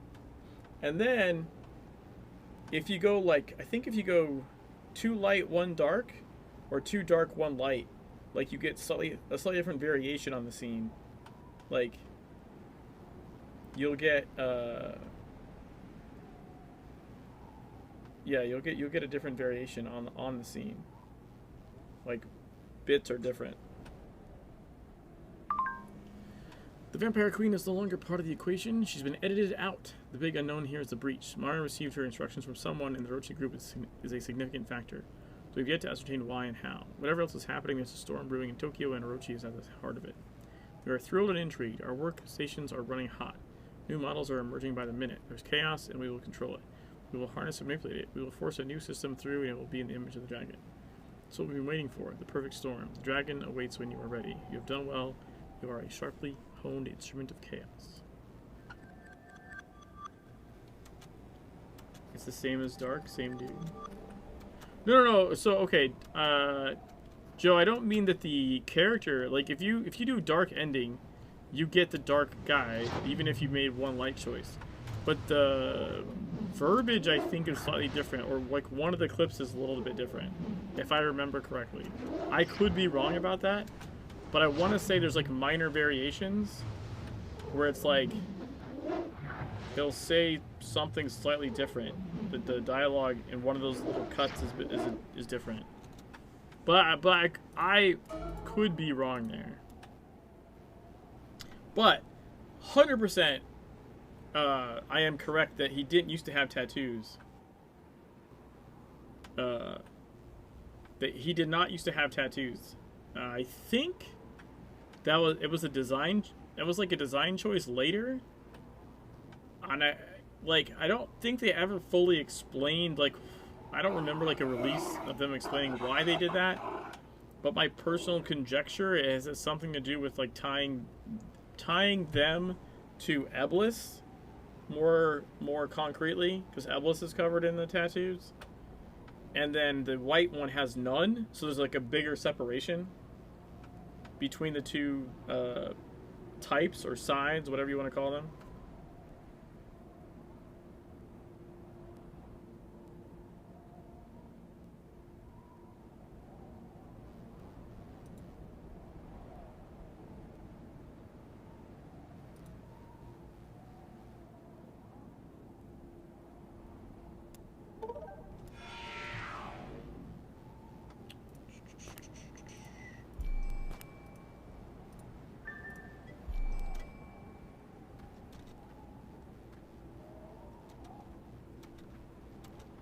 Isn't Eblis also like 1.5 the size of the Reaper guy? Oh, I don't know. But he's of the host. Like he's a host. As far as the scale, I don't know, and there could be like taller or shorter ones. I don't think that's necessarily like anything is concrete about that. Alright, so we finished the story bits. This is what sucks, in my opinion, about Carpathian Fangs. It's like, sadly, it got the least of a rework. I remember this in the beta, right? In the Legends beta, they were like Kingsmith, Solomon Island as a whole got way more like retweaking on like flow of missions. And Scorched Desert got like tweaking on flow of missions. And like by the time they got to Transylvania, because all of that took like lots of revisions and bug fixing and revisions. And by the time they got to Carpathian Fangs, it was basically like make sure it works and push it out. Like they ran out of time essentially. I think had they had more time, you would have seen some stuff change in Carpathian Fangs. Because it's really sad that, like, you basically enter Fangs and do no main missions whatsoever, right? You literally just follow cinematics to the fucking end, and you could be done with the zone right now. Like, that seems crazy. That you're just like, well, done with the zone. Now, mind you, when it first released, Tokyo wasn't even accessible yet, so if you wanted to play anything, right, you would go play the missions in the zone, I guess. But the fact that it doesn't like take you through at least some of them, right? They also like, I feel like the issue 7, the way issue 7 works is a little odd to me. I would have liked to see that integrated differently, personally. I don't like that you go back to that you exit the zone, go back, have your cinematic, and then go like what was mixed and go like through again. That feels weird. I don't know. I don't know if it could have been done better, but I would have liked to see it attempt to be done differently.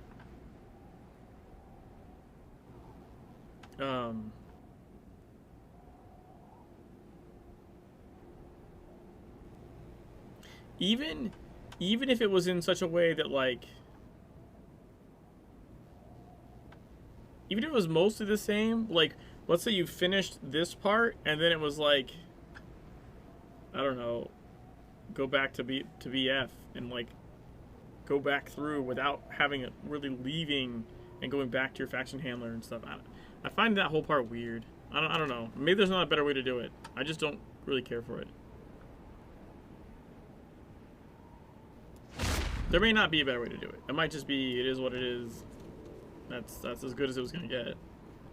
But 100% Carpathian Fangs did not get as much of much time spent on it as the other two zones. I know you are here.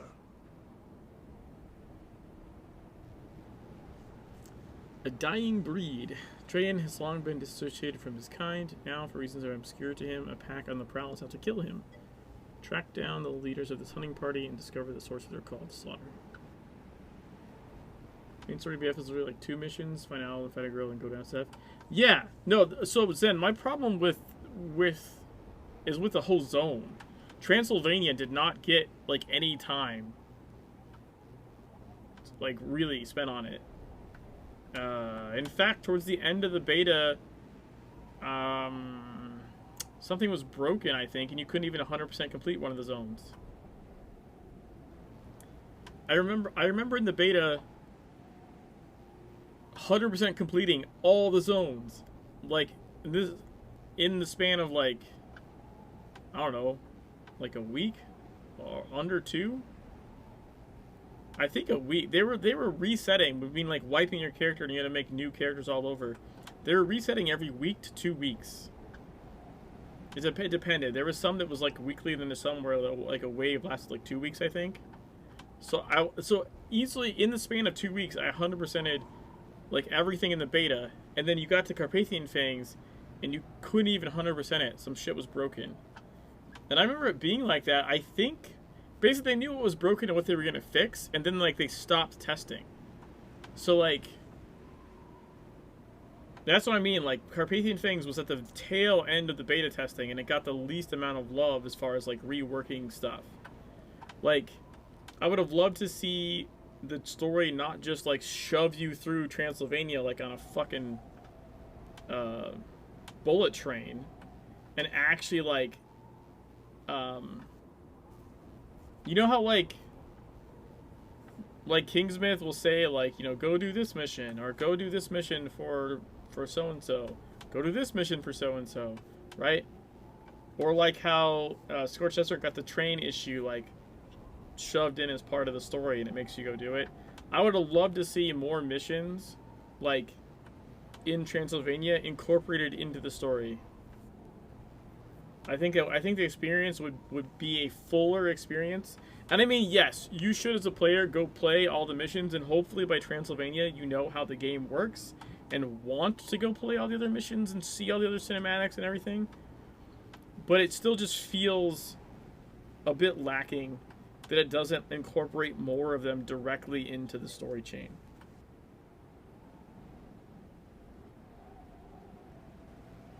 But you're never... You should by that point, Claney. You should, but just because you should doesn't mean it happens.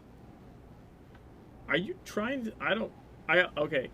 You never formally introduced the Vampire Hunter, but he later shows up out of nowhere in Mandatory Story. Yes, 100% Zen. Vampire Hunter should have been,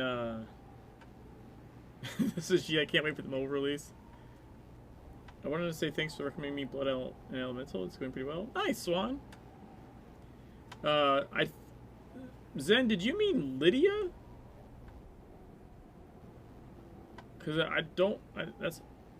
They just confirmed? What the fuck are you talking about? Hey, Manga.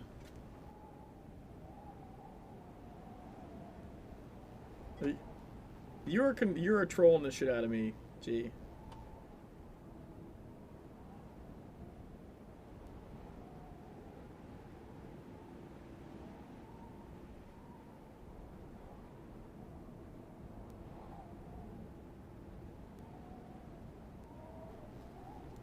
It's going to be an app for the in-game shop, Kava. The Russian Phoenician love interest for Ochi guy. Oh yeah, Lydia. Lydia, who shows up canonically in the story in Venice, Zen. Who you have, which has that awesome, really cool, like, red flash, and you're supposed to, like, know who she is. Like, you recognize her with the snow outfit, and people are like, who the fuck is that? Because they didn't play the mission. Yeah, I know exactly what you mean.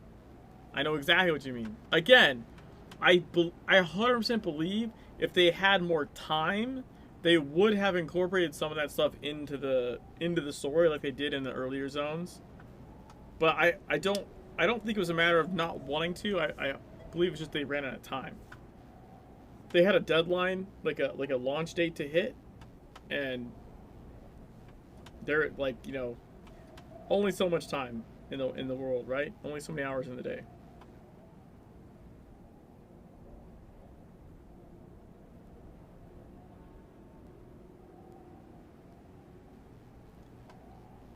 Gee, I really expected you to provide me like a link that went to like a Rick Rolls video.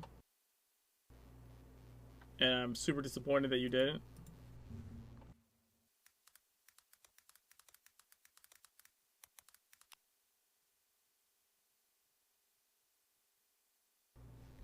What's funny, by the way, is if you search that, you find a Reddit thread from 2017. No, Lydia is not Lilith. My game just crashed. Fuck.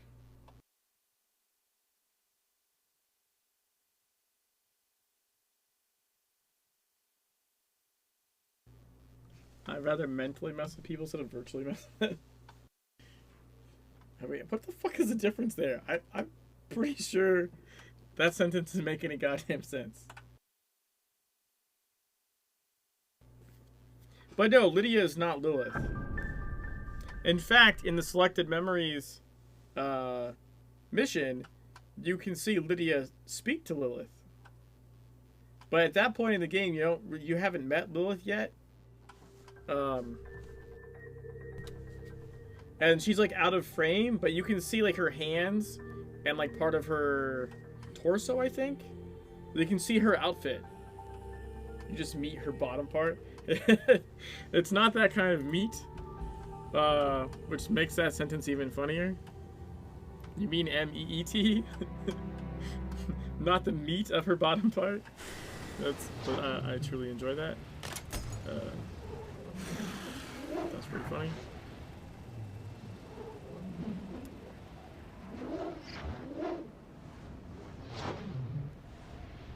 I haven't played the game in years, so I remember clips of the story. Yeah, that's fair. Alright, we're gonna do Dying Breed, because I read this part and then just didn't click on it before my game crashed.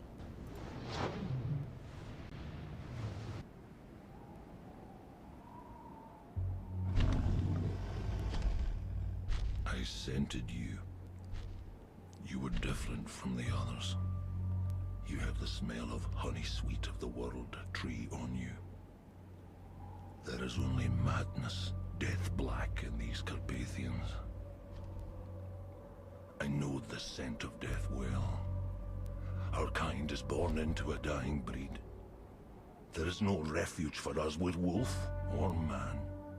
So the young hunger for violence on any master's battlefield. If we last to be long-toothed, then the killing taste fades. We feel the call, a great moon howl, too far away from here. An elder place, where we are safe from you, and you are safe from us.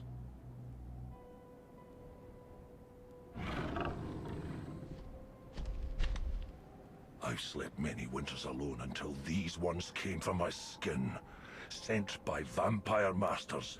When I tore out their throats, it burned on my tongue and made me sick. The madness is inside them. The killing taste is inside me. It whispers, slaughter them all. But if the leaders were culled, the pack might be spared. So the pack might still find a place where the long-toothed go. Figured out why that drone shows up when you load in. Oh yeah, so did I. Maybe I didn't mention it on stream. It's Alia mod. It's Thex mod. Give me a little insight. I haven't changed my blood perks at all, but currently using Looking Flame in this passive and Mule Arm Super. I don't even think. Let's see. Let me look at the superconductor one. Yeah, you don't even really need its passive, I think, for offhand. Like, it's alright. It's not super great. But if you're playing Blood Elemental, right? What did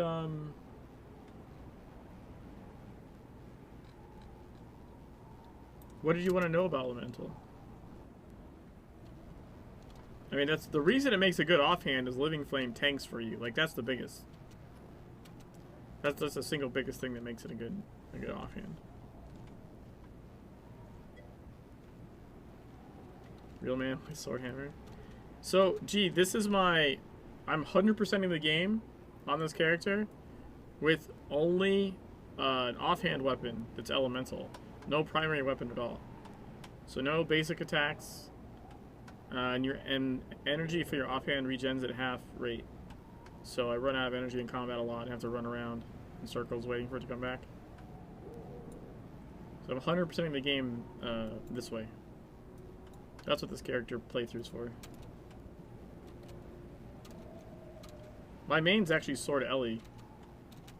I don't think Sword Hammer's actually that good.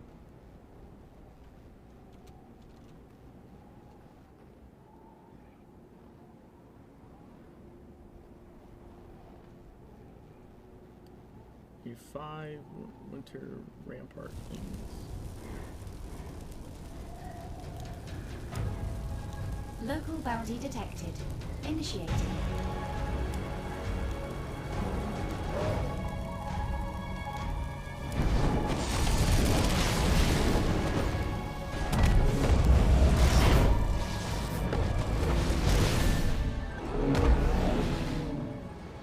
Sort of LA for my main and else is coming.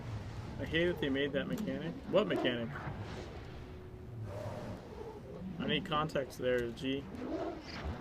What mechanic?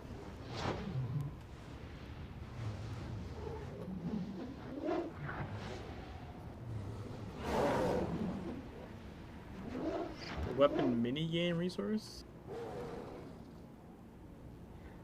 What the fuck are you talking about? Are you talking about energy? Or are you talking about the actual like heat? What are you talking about?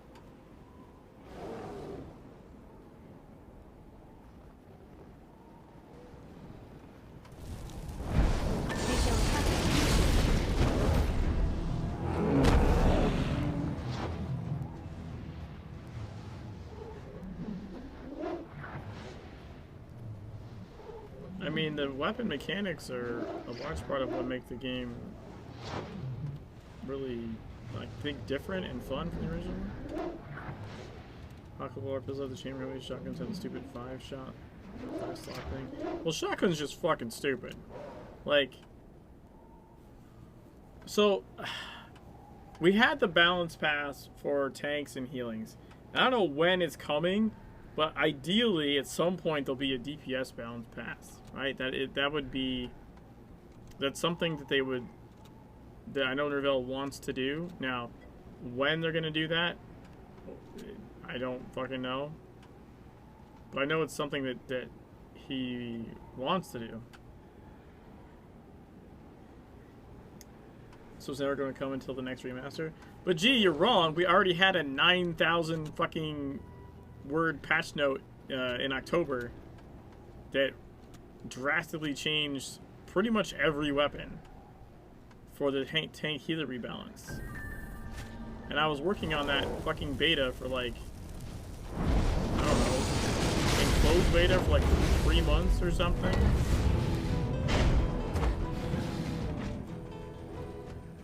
Changed how so? There's a 9,000 word patch note, dude. I spent like a 3-hour stream reading the patch notes. I cannot possibly explain to you everything that changed right now. A lot changed. By the way, thanks for the follow, Big Shingus. I wasn't around in October. Well, I have a VOD. It's actually, I put it on YouTube even. For people that wanted, like, you know, to someone to sort of walk them through the changes. Pistols changed the least. That's a fair point. But they did change slightly.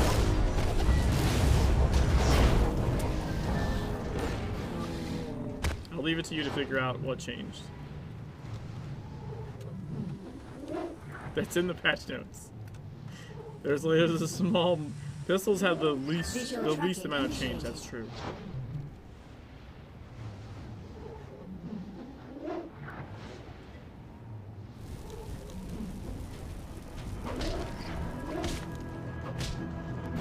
E17. Yeah, we got... Scaling goes up higher now. We also got the penthouse dungeon back, by the way.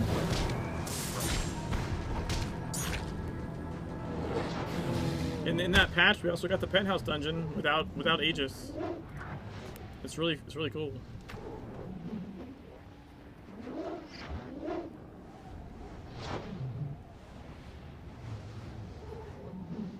I don't think it's up here. I think it's this way.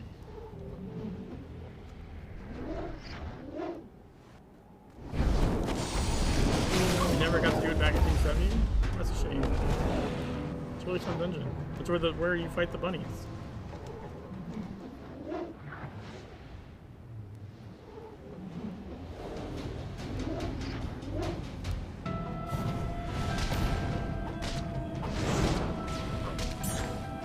Did you on him already? Thank you.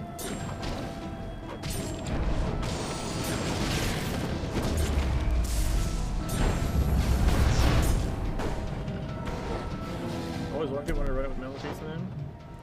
Fucking metal case. I love metal case.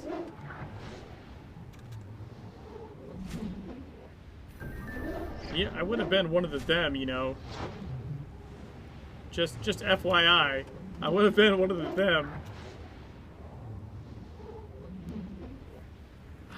Not super recently. I want to say last year at some point he popped in and said hi or something.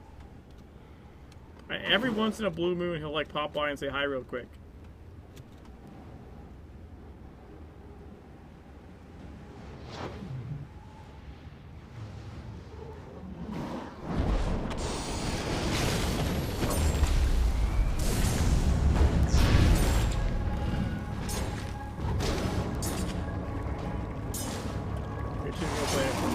Yeah, he was doing that for a bit.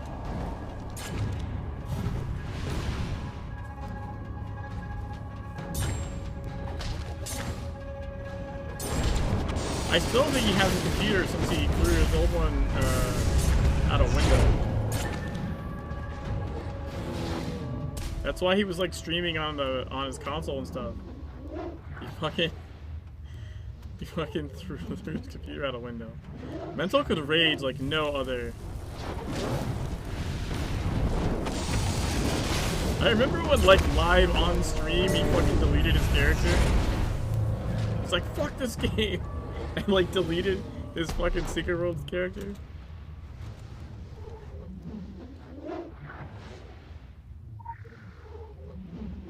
Be good, little doggies, and get your tails over to the signal station. Don't make me repeat myself. Katarina, yeah, it was New York raid. But it wasn't his fault though. I think he just had like some lag issues, and New York raid was super laggy. Like it had memory leak issues. So I mean, it's like whatever, man. It was, but he got really upset that like he kept dying to dumb shit in there, even though like it legitimately like wasn't his fault. Yeah.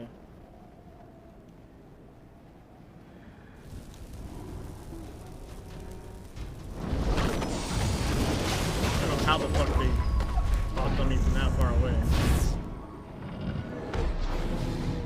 A lot of people did. Dude, I even play it like, look man, I would drop to like 8 frames or something sometimes in New York raid. That was not unusual.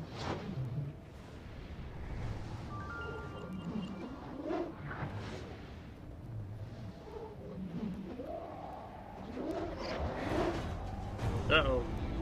Just ran into more.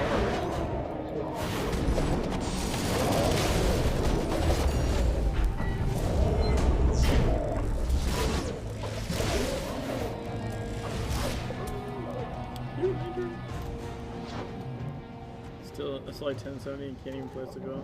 It wouldn't have been the graphics card, man. It was CPU issues.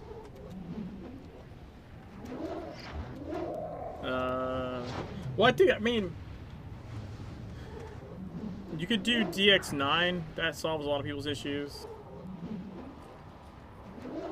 Oh, thanks, Joe.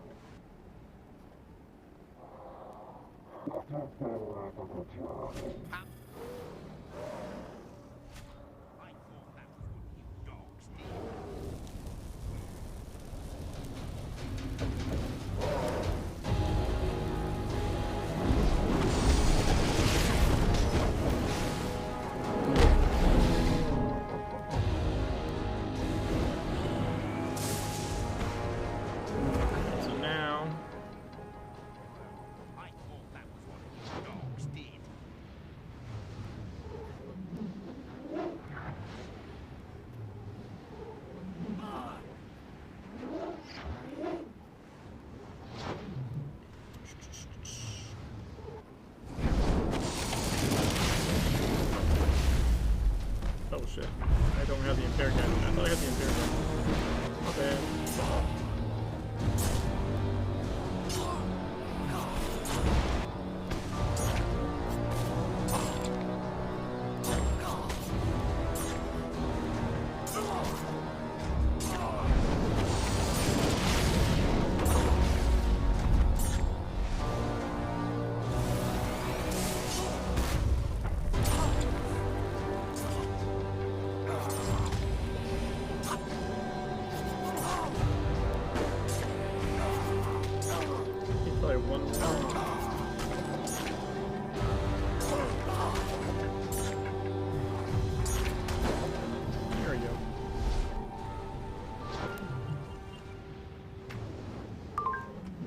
pains us to see the degradation of the werewolf race. There is much ability in them, but as with many species, wisdom is something that each individual member must slowly grow into. The cruelty of their kind is that their young are filled with such rage and idiocy that they will not live long enough to grow into their wisdom. Heeding to this blood call is a prime example. Through the old blind one, you have seen what they might have been. When all the werewolves die, they will. At least there will be one good memory that extends beyond those cloistered in the Earls.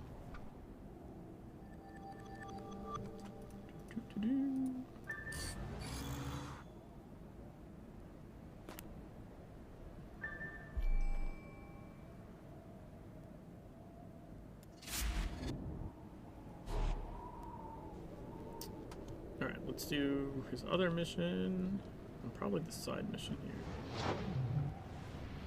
Alright, side mission. Yeah.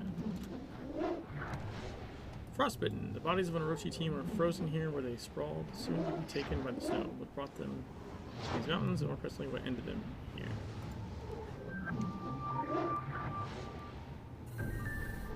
Alright, overcome 20 Winterkill werewolves. Dogs of War.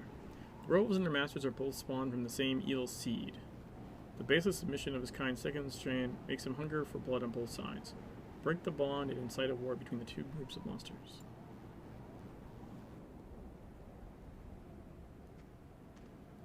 We are nothing so pure as a beast. Yet that is how the vampire treats our kind. Rabid animals leashed to their wars. Trophies to flay for our good skin pelts. This is all the young packs have ever known, so they submit. Are made depraved. I shall teach you history. The vampire and we are rooted from the same evil. All bastard children of Lilitu. None of us meant to belong in the natural world. We who could not cover our teeth grew lean in the wildernesses. They became fat from your cities. Still, they are deformed things with no scent, no breath, only a thin thread of control. And when it breaks, the muzzle is slipped. They slaughter like us. Show them, remind them of the baseness they share with their dogs. Reveal to the pack what their masters truly are. Then Claw and Fang will meet in killing embraces, as it must be. Blood to darken the snow. The shared blood of monsters.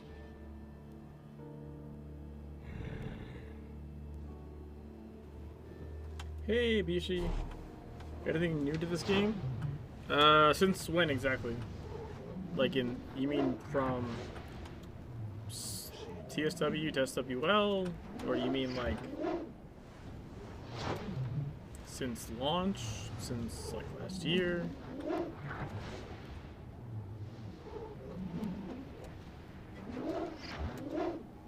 Yeah, they've added new stuff since 2007. I mean, that's a long... Wait, 2000... Wait, what the fuck are you talking about? It wasn't out in 2007. It was out in 2012. Do you mean 2017?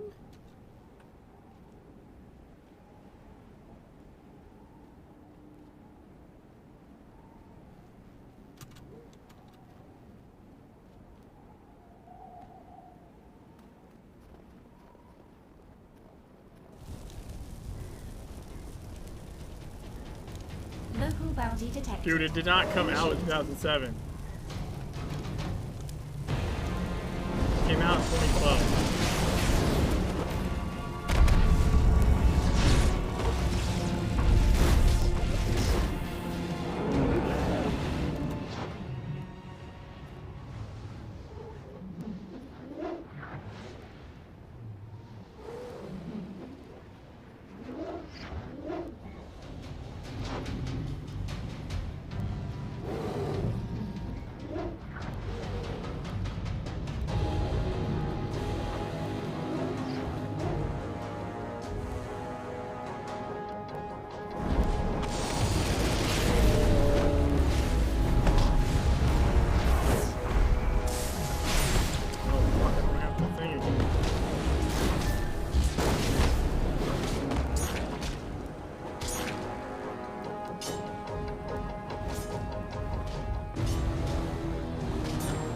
need to put the parrot gadget back on.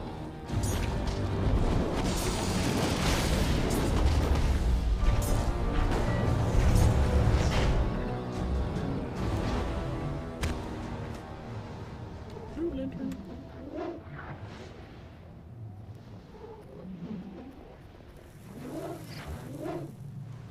I need a few more for the side mission.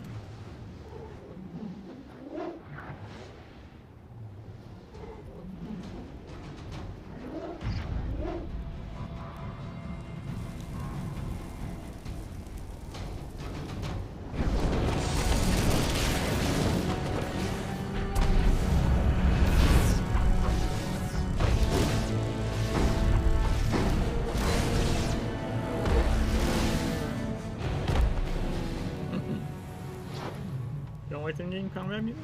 Why not? Oh, I need one more. Oh, last time you played? I mean, it got a giant fucking rebalance patch in end of September, beginning of October last year. And when that happened, it also added the penthouse dungeon. It took elite tiers up to E17. It redid the queuing tier system. And it added a new layer of nightmare mechanics in the dungeons. So like E5, so the queues got like smushed, so like E1 to 2, 3 to 4, 5 to 7, 8 to 10. I believe that Nightmare still starts on E5, and the Nightmare Plus starts on E14.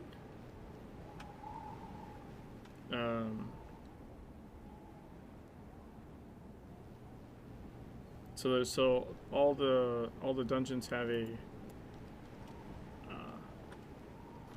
added layer of mechanics that was never in the original game.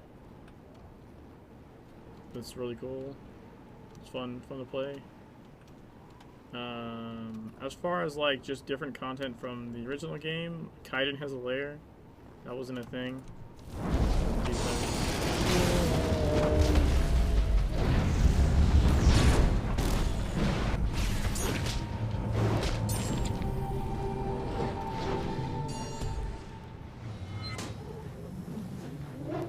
Hey, Stravos, what's going on?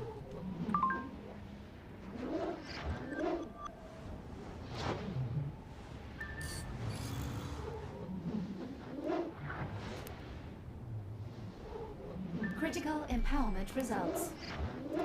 Critical empowerment results.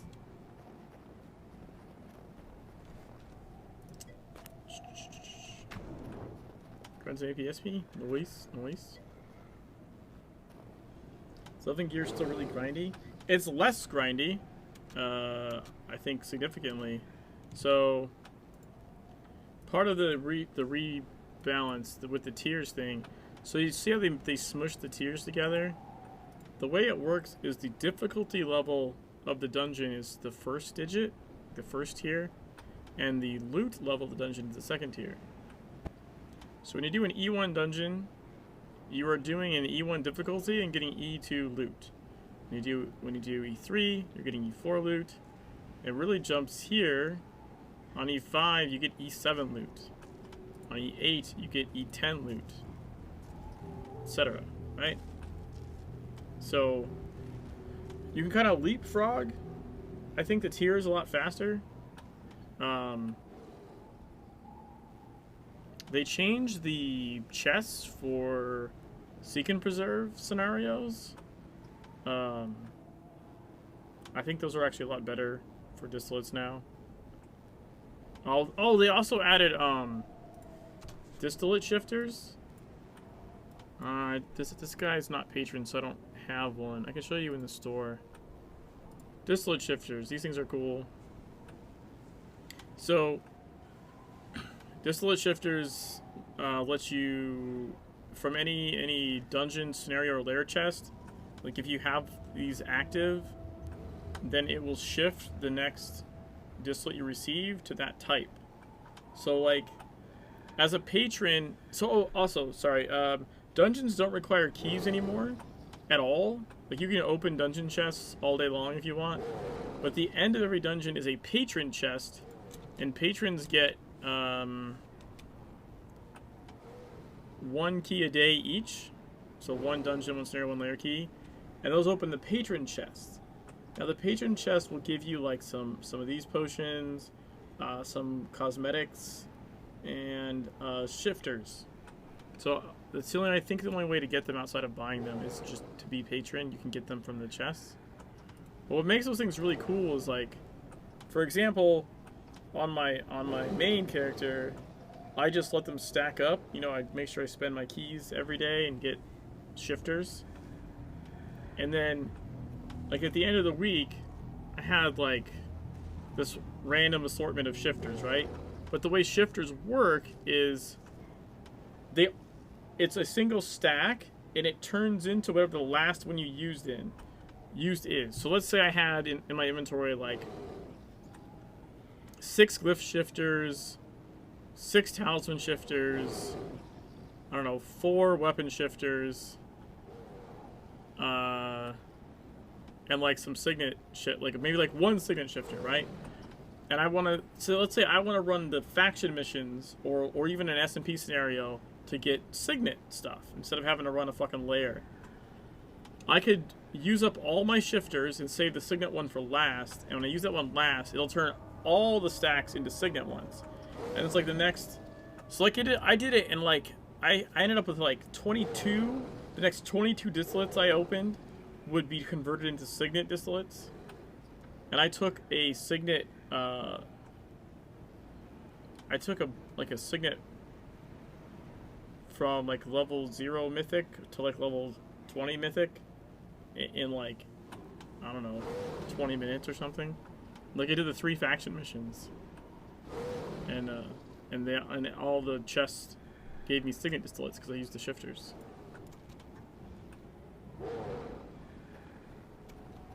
I pushed really hard for something like that on the beta server, like the test server. I remember talking about that with Ravel. I'm really happy they ended up doing something like that. Because for Dark Agartha, I went the wrong way. For Dark Agartha, they had the thing that lets you turn, like,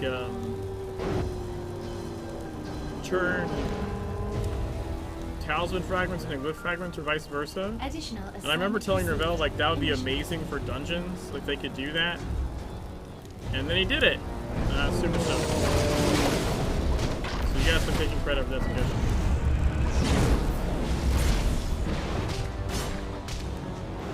Finally found my Twitch recap. Oh yeah? Did I just fall through the stairs? Played a fist healer, but tanks agree sustains no shot. Yeah, that changed. Yes, the Joe just been over for 8% of my year watching your streams. Only 8%, Claney. I am shocked and insulted. Only 8%. Wow, just wow. Yeah. So the rebalance patch was a tank healer rebalance, as well as dungeon scaling. The big reason that tanks were like that was the dungeon scaling was broken. So part of one of the things the patch did was fix the scaling in general. So the scaling in all the dungeons was redone and had to be tested. It's part of the reason that patch took so long to come about. It was in testing for so long. Not to mention just the sheer number of abilities it touched. I'm number 2 on the list. I'm not even number 1? God damn it. Wow. Wow. So I know Joe linked it up above before. Here, let me find it. Why is it freaking out? I just want to copy the link. Stop that.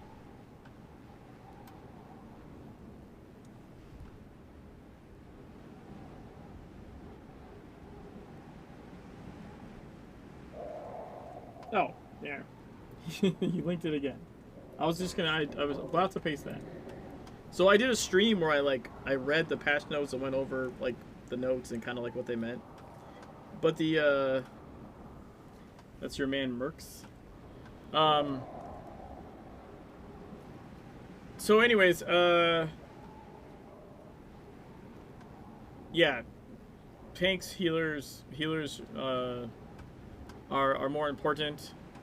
They should be necessary. Now, you'll still see some cases where tanks will attempt to run without healers in certain tiers, but that is generally because they're overgearing it significantly. Because there's a lot, like, because dungeon chests don't have a cost to open them anymore, like, you'll see more frequently people will dip into lower E levels. Because, like, why not? Like, you know what I mean? They'll just do a lower level faster, and there's no limit or cost on opening the chests. Which is kind of a good thing, because you'll see, you know, it makes leveling up friends that are lower, like, less painful, because you're not spending your resource. You can just go with them and open the chest, and yeah, it doesn't increase your gear as fast, but it doesn't cost you anything either. So I think that's actually, like healthy for the game. But that is why sometimes you will still see some tanks managing to, like, go without a healer, or at least go without a healer for significant portions. I still feel like in general, like, you need a healer more often, even in some of those cases. But definitely in the higher tiers, like, you need a healer. You need someone healing, like, period. Or some kind of heal. Now, Model of Tome, like, 2-manned all these 17 dungeons. But for one, they're using some kind of healing. For two, they spend an absurd amount of time, like all kinds of different pieces of gear, like, maxed out to be able to handle certain fights with certain setups. And, like, just for example, it took them, like, something like 5 hours to clear Onky 17 like that. So, like, are normal people running higher end dungeons without a healer? No, fuck no. Like, doesn't make any sense to do that. It's not efficient. I mean, they're 5-year-olds. I'm gonna go. Yeah, the fucking the YouTube auto translate on the French dialogue and their shit was fucking hilarious.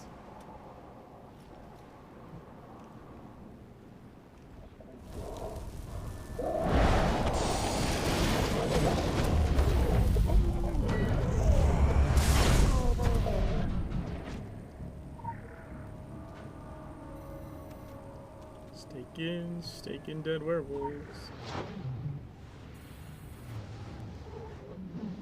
Think about downloading and giving it a go. Nice.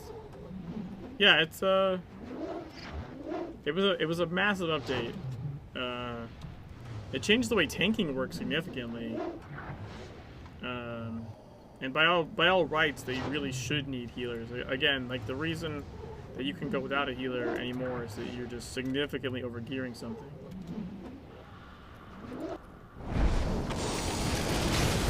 Which I think is fine. Like, to me, that was normal.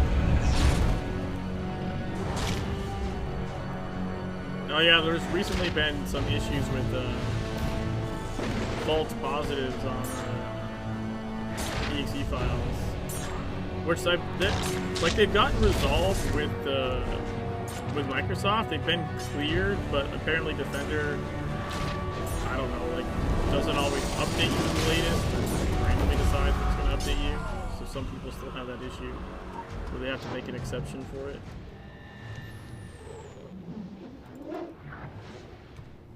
The important thing to note there is, like, the executables are not infected with a fucking virus. It's a false positive from Microsoft's end.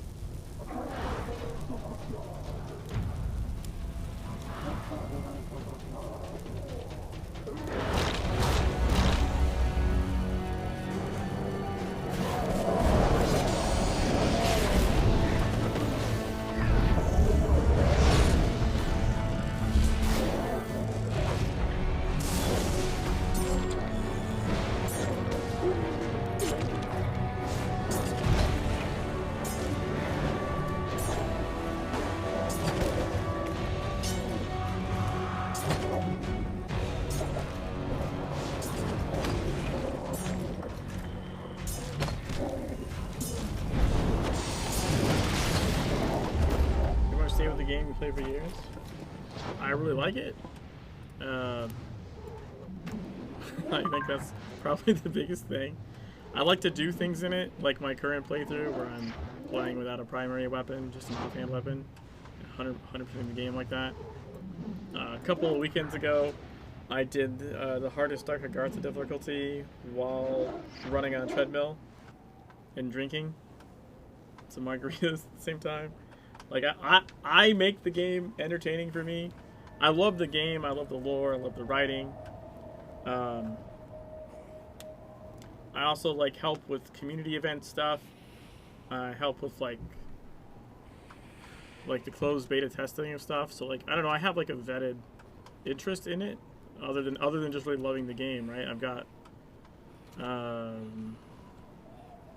what does Steam currently say? This isn't even a Steam. This is my Funcom client, so these hours don't count. Steam says 12,763 hours. So I don't know. Easily round that up to like 13k hours probably.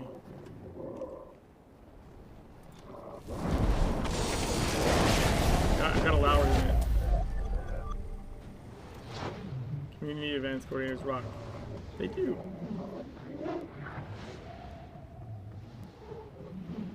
So we got a lot of personal investment, not just time investment. I do play other games. I do other things. There's been a pretty big uptick recently in other people streaming the game. So I also just enjoy like helping people. I'm working on I currently am working on builds on my website. So because I know there's a significant lack of build information post the massive update that happened. So I'm slowly working on doing that. I've done video guides for like the E10 raid. At some point I probably could do one for the E17. It's just like more stuff later on top of the E10 one really. Which doesn't mean it's not difficult. It certainly is. But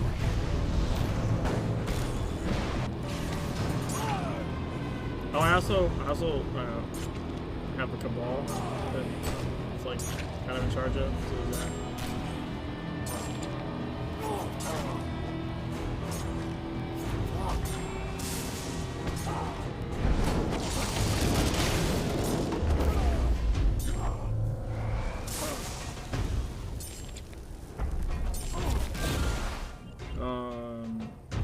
Oh, sorry. It's JimmyTheRabbit.com is the website. I've only got literally a couple builds there right now. I've got like a stack of builds from some Cabal mates that I need to go through and like add to the site. I haven't even added my tanking build yet. I think I only have like 4 builds on there right now. I literally just started it. But if you keep an eye there, I do plan to, you know, flesh that out. And any builds that I don't personally know about, I have people I plan on contacting to get some of their like better builds for different weapons. Oh,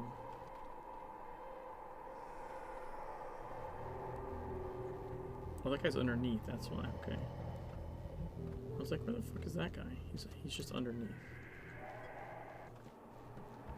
Back in the future mode, I was gonna say hello to D. Okay, cool. See you in a bit, Queenie.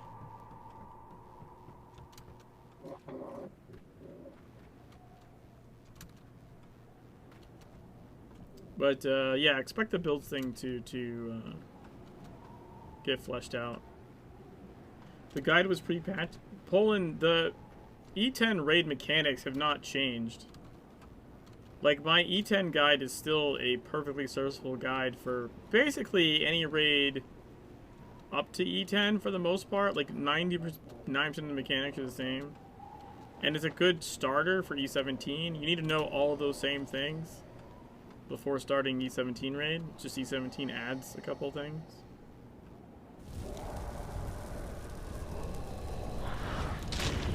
Oh. I was like, who aggravated him? Weird.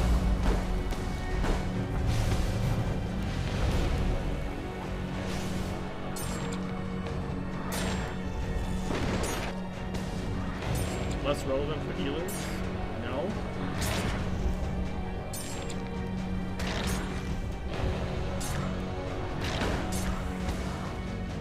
Solo players run 3 fishbones, rest distillates. Yeah, distillates are what you want. Like, some people have a issue with that concept for whatever reason, but distillates is the #1 thing you want. You don't actually want items like most of the time. I mean, there's rare exceptions. You might be running like E5s and want to get Sovtex to drop or something. But oh, you got 3. Really, you got 3 fishbones. Yeah, it happens. No, it's not less. The healer thing's still the same. I mean, you can run 1 healer on an E10. You can run 2, but it's still the same. Like, the healer's still placing filth.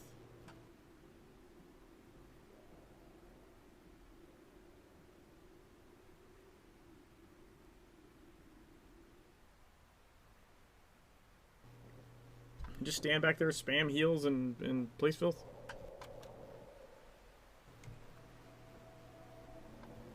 I'm not gonna do that one right now.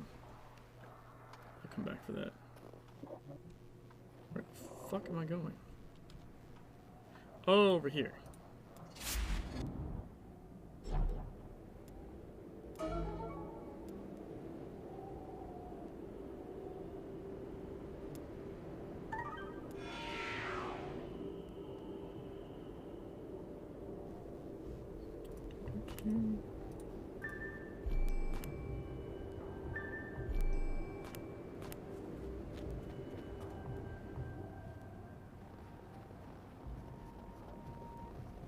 No, I'm pretty positive. They're not 50-50 and we have dedicated filth placer? Well, okay, then you're doing it wrong?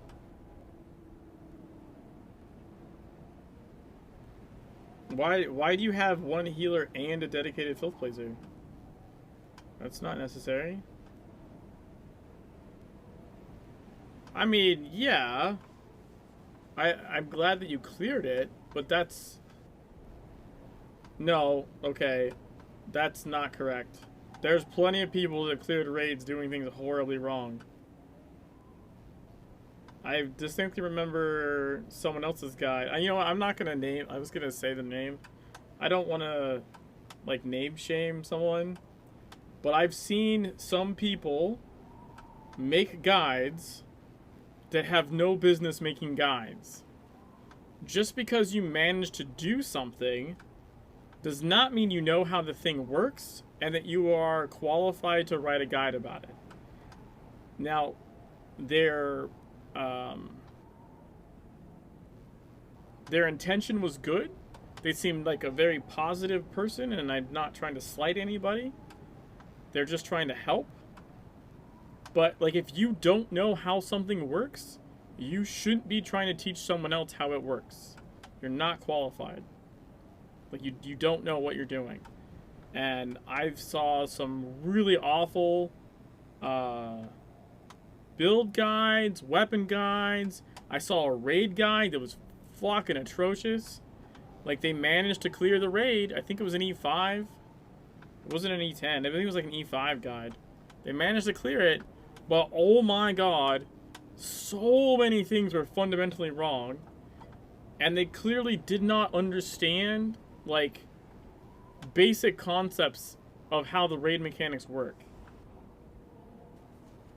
It's not rocket science, it's a game. Clear the raid's a win in my book. I don't agree. And I mean, that's fine. We don't have to agree. But I don't agree. Like, look, we do the E17 raid every week. I help other people do, like, E10s or E5s during the week sometimes. I do, like, back-to-back E10s, like, last weekend or something to help people. But even when we do our E17s, there's some times where we finish and we clear it, and I literally will say to the Cabal, like, and the people that are helping, because we don't have enough people generally. It's not like a full Cabal run, but I will say to the group, like, holy shit, we did not deserve to clear that. Like, 100%. There's times where we clear the raid that it is way undeserved. Like, we should not be rewarded for that performance. I'm not confusing right way and perfect way. I am not. Because, look, perfect way is not even how we do it when I think we do a good job. Because perfect way would be everyone in exactly certain roles with exactly certain weapons and exactly certain rotations. We're not doing that. But the right way is mechanically the right way. Okay? So there's a difference between perfect, which would mean people doing things maybe they don't want to do, playing weapons they don't want to play, just because it's the perfect, like, composition to clear the raid in. That's different than mechanically doing things correctly and not just making fucking god-awful mistakes and still winning anyways. Like, just because you won, just because you killed him, does not mean you didn't fuck up horribly by, like, I don't know, placing filth directly on a buff circle, or, you know, running out and multiple people getting chain potted for no stupid good reason when people wing them and get them free. Like, that's not good. You shouldn't be rewarded for that. Like, you fucked up. We just managed to clear it anyways. There's a perfect way, an optimized way, there's a subtle way, and then there's a wrong way that leads to failure. No, see, you are... That's not true. Okay. The wrong way that leads to failure. Your way that had you kill the boss, RNG, like, you made it, right? No, I don't want the raid to insta-wipe. I always push for completion if I think it's possible. We've lost someone, like, on the run from phase 1 to phase 2, and there were, like, 9 people, and I was like, fuck it, we're just gonna keep going. Now, if we lose 2 people, like, no, fuck that. Like, the DPS race is on E17 especially, like, no. You lose 2 people that early, it's a waste of everyone's fucking time. I've been one of 2 people alive at the end of a raid. And the shadow stacks tick down. Hey, Skyzyver. The shadow stacks tick down, and literally we were on 1 stack left about to die when the 2 of us, last 2 players alive in the whole raid, killed it. Now, did our raid deserve to win the loot? Fuck no. Oh my god, everyone fucked up so goddamn horribly. At the end, 2 DPS were alive by themselves, and just barely, by like a half a second, we're able to kill the boss. Like, holy shit, that shouldn't happen. That means people fucked up massively. That's not like the right way to do the raid, that just because you cleared it. No, that was wrong. Yes, me and Flixie earned our loot. But what I'm saying is, as a group, that is a fail. Like, that is something where as a group leader, right, as a cabal leader, you talk to people about what can we improve, because that was bad, right? No, I'm not saying cut loot on people. That's not what I mean. And Cypher, I saw your request. I don't know if 2 people being last to kill a raid counts as trivia. I can come up with some more for you. Okay, Stravels has it exactly right.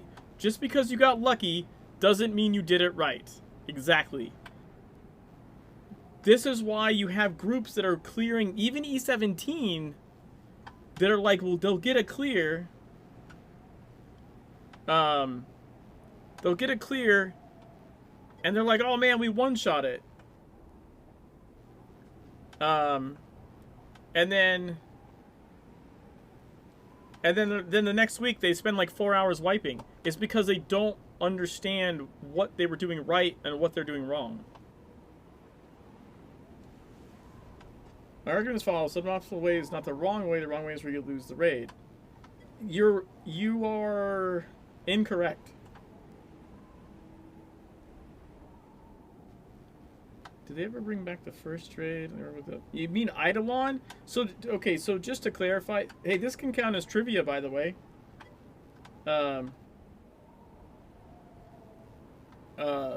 This can count as trivia. So, the Eidolon was not a raid. Okay? Technically. Eidolon, what later became the Eidolon raid in TSW, which is not back yet in Legends. So Eidolon was originally the end of the layered chain. Whereas in Legends, the end of the layered chain is mega bosses, right? Like you do layers to get the summonings for regionals, and you do regionals, it gives you the summonings for mega bosses. In TSW, you did layers for like 1 billion puzzle pieces to get you the regionals, and the regionals gave you the stuff to unlock Eidolon. Eidolon was the top tier of the layer system in TSW. So the only way you could do Eidolon is if enough people did all the layers all the fucking goddamn time to eventually get the piece to unlock Eidolon. And even then, I think if you didn't loot, you could use the key again, but if you loot, like, it was done.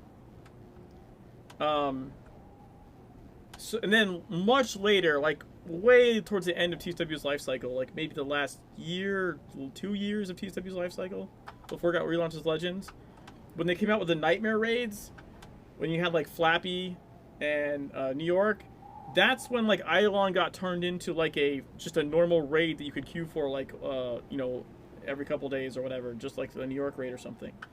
Prior to that, Eidolon was the end chain of the layer system.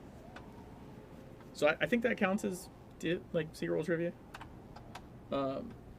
Yeah, I know we're not going to agree. I've already said that. I said we don't have to agree. But I like talking about the game and stuff, so I don't mind.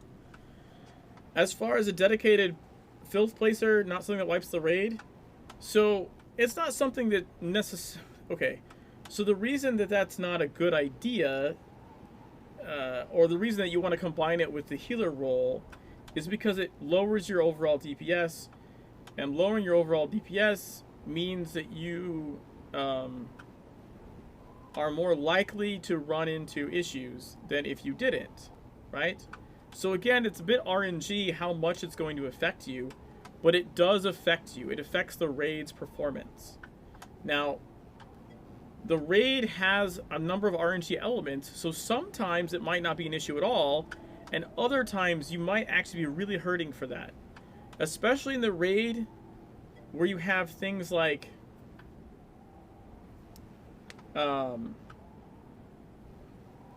over DPS to the point of getting wave personal. That's not over DPSing. You want personal then wave. You want it the other way around. It means you didn't DPS enough. You want to DPS hard enough that you get personal before Shadow, and then during Shadow you pick up the NPCs. Like that's the goal.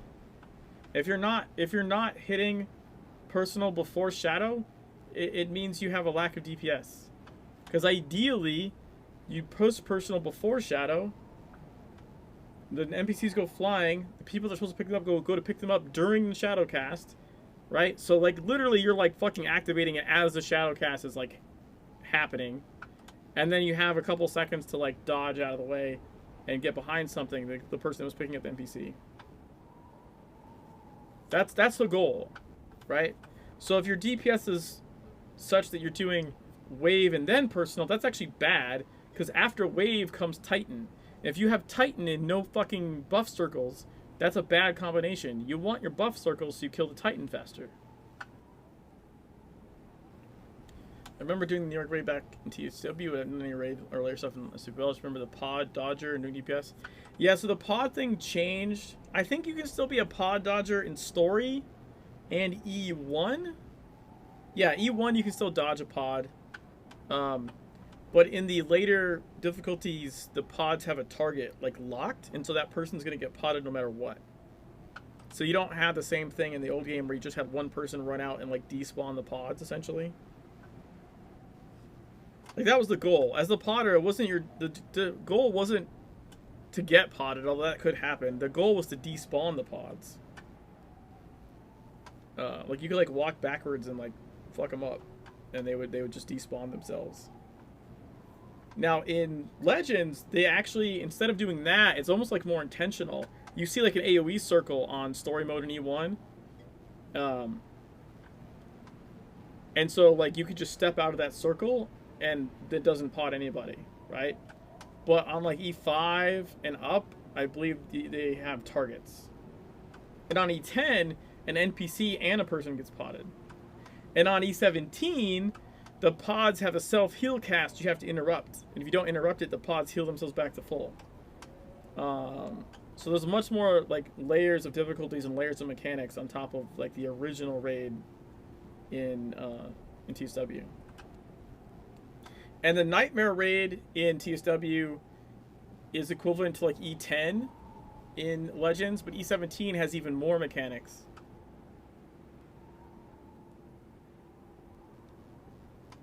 There are NPCs in the raid now? There always were.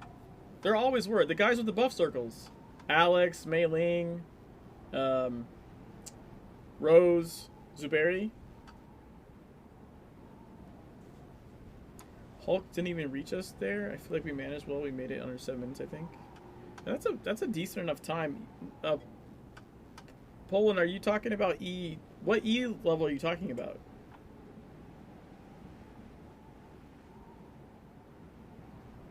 Oh, wait, do you not have Hulks?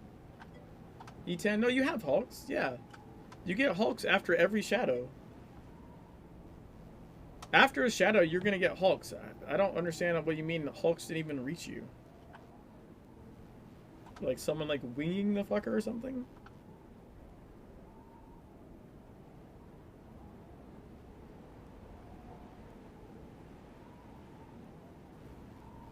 They died for getting DPS without buff circles? Are all of you guys significantly over E10? I mean, yeah. If you have enough AR DPS with the fucking HEG or something, I could see that happening.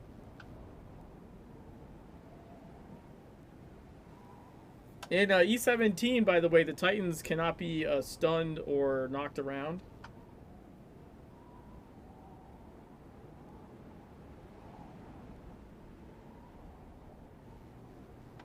So, you don't have that cool part where you can just fucking hit them with a cannon and knock them back like you used to in E10. Just tanky, I only had to grab one of the lava then. I find it odd though if you have the DPS to kill the Titan that you're not pushing personal before Shadow. Is someone calling like a DPS stop or something?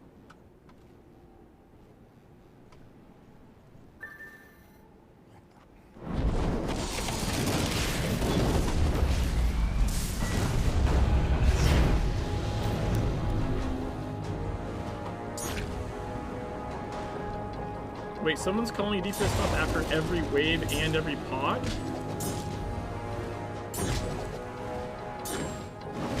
Did I hear that right?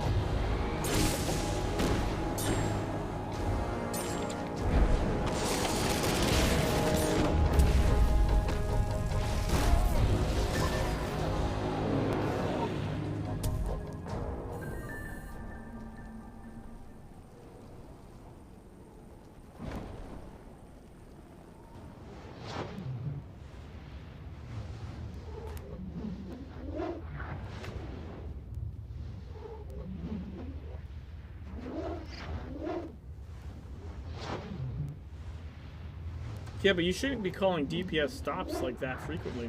That's not right. You generally only call a DPS stop before a personal. Best way to get mods for SWL? Hold on.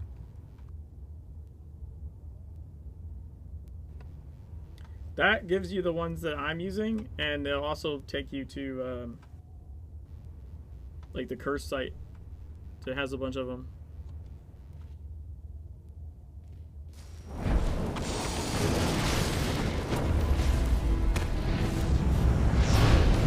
So generally you only call a DPS stop before personal. There's no reason to be calling one other than to not have something interact with personal, right? Like,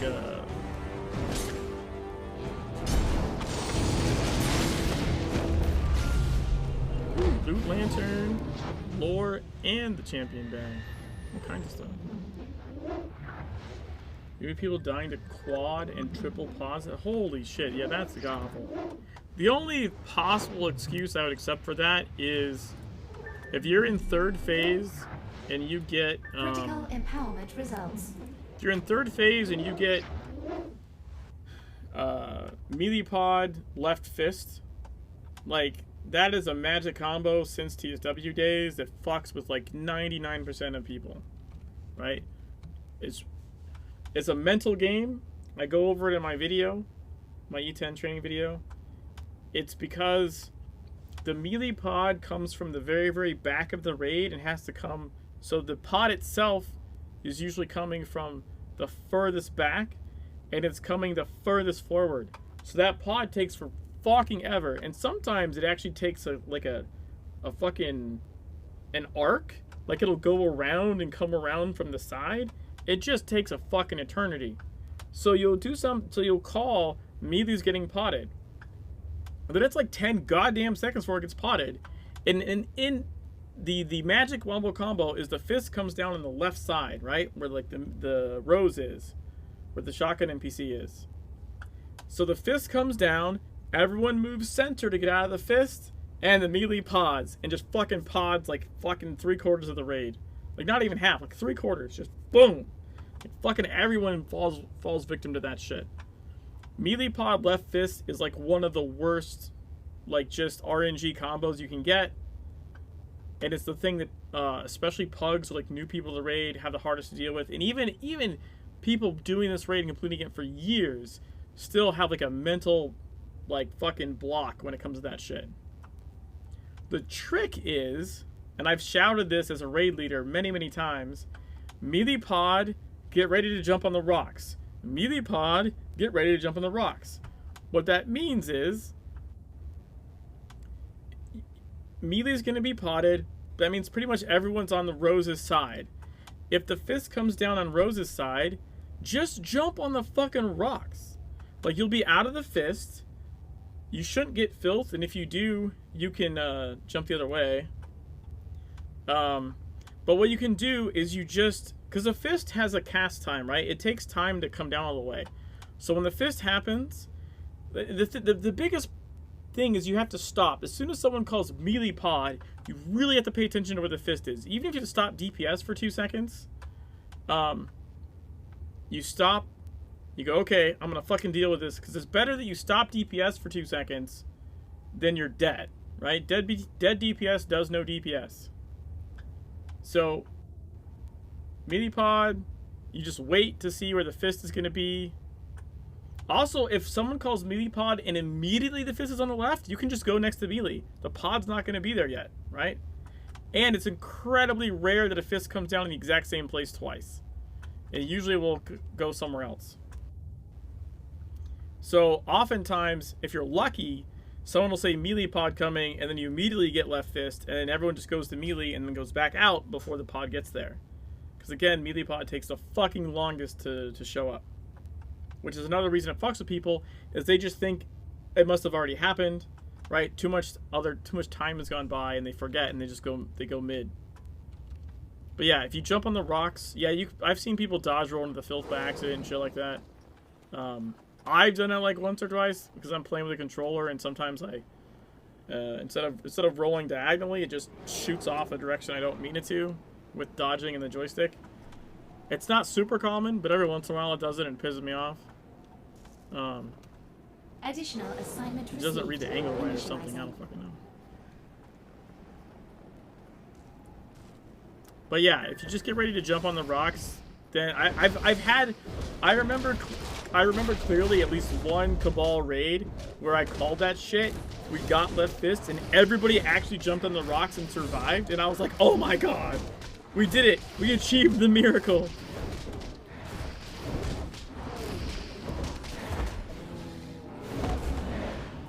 We're gonna kill the general. You know, because his car insurance isn't good enough or something. I don't know. I wanted to make a car insurance joke.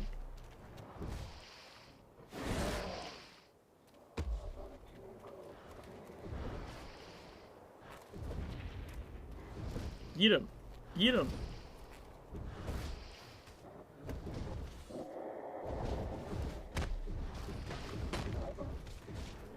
I was just like one-shotting those guys.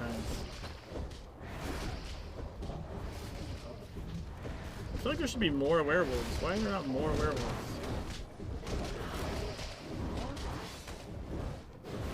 I had that commercial in my head. Thanks a lot, Jimmy. You're welcome. Glad I could be of service.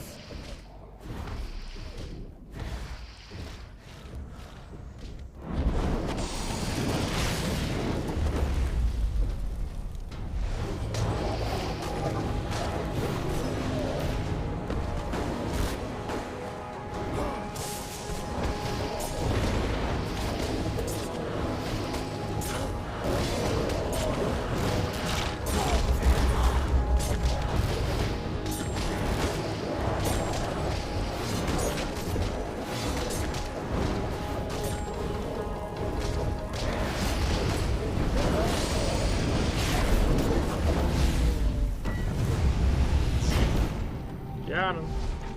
Later.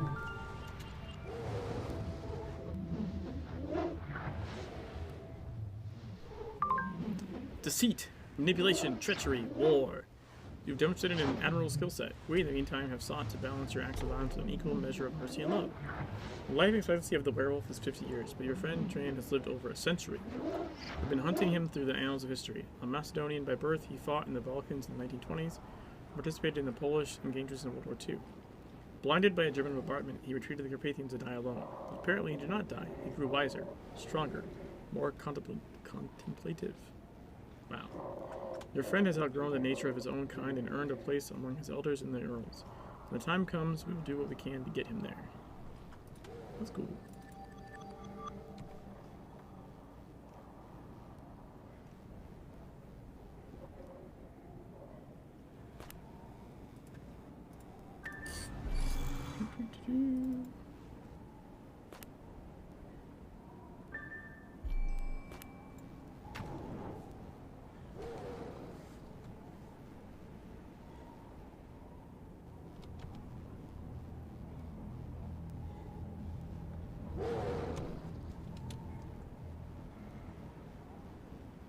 While the phone was covered in blood and scratches, the constant flashing indicates someone was trying to contact its ill-fated owner.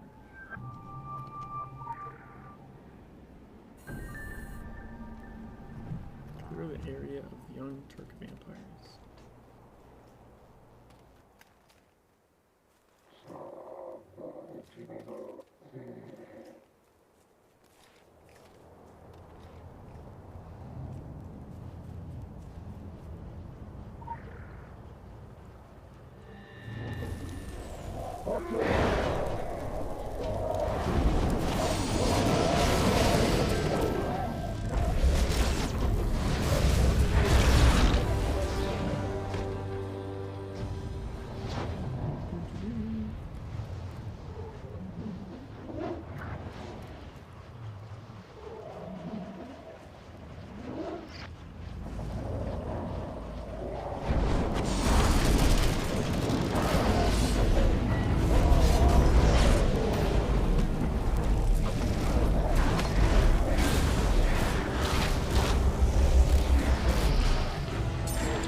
Got him.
Hey, hit Talisman's level 3.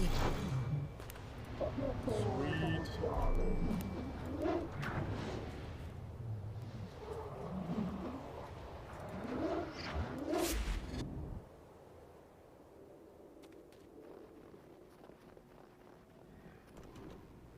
Oh, I need to go to bed soon.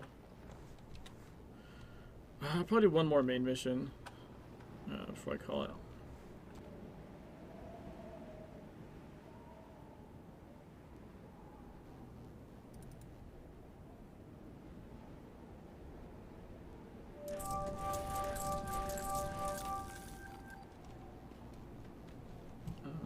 Let's do this one. Exit strategy. The release of the Soviet hybrids has cut off an ROG troubleshooter from the helicopter evacuation he's preparing. Finish his work for the sake of any survivors unable to escape through Garth.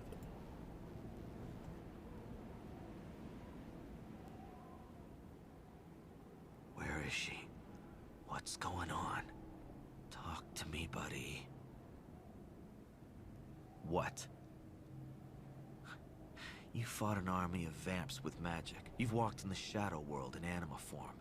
You talk to statues and run with fairies. So what's so weird about a grown man talking to a teddy bear? Emma's in danger. She wouldn't have sent the little guy if she wasn't. It means she was scared. Now she's vanished. This thing is all about her. All of it. She's the reason I'm here. The reason we're all here. As long as she's in danger, you and me, we're on the same team. When the mutants attacked our operations at the breach, I helped Emma get away. Her and the top brass, the Smiths. But I couldn't follow. I had to go back, try and salvage what I could. Prepare the evacuation. These fucking mutant vamps aren't making it easy. But with your help, though, I can get that bird ready to fly. As soon as I find Emma, our key asset, it's all about saving her. She's gone. But she's not dead. I'd know. He would know. We have to find her. We have to save her. In my dreams, when the bear talks, that's what he says. The world depends on it. Call me crazy, but I think the bear's right. The teddy bear has a not insignificant amount of importance. Even later on with the Tokyo stuff. It's kind of crazy.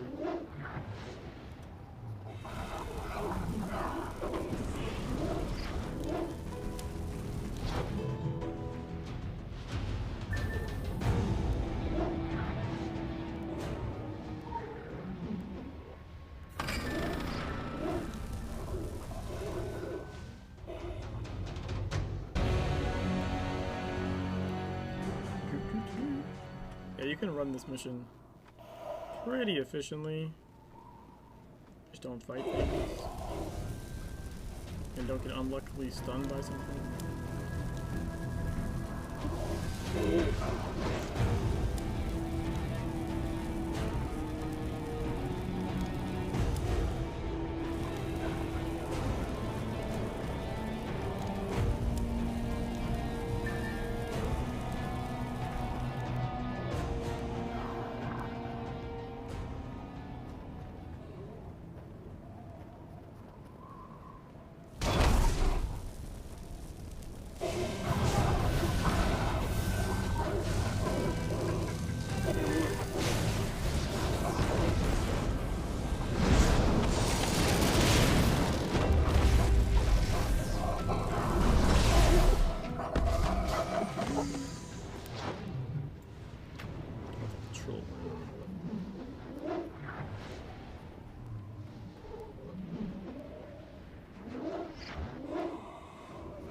Up here or not. Doesn't look like it. Sorry, I can come do it from the other angle, I guess.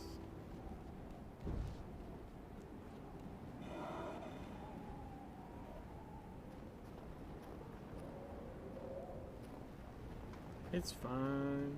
I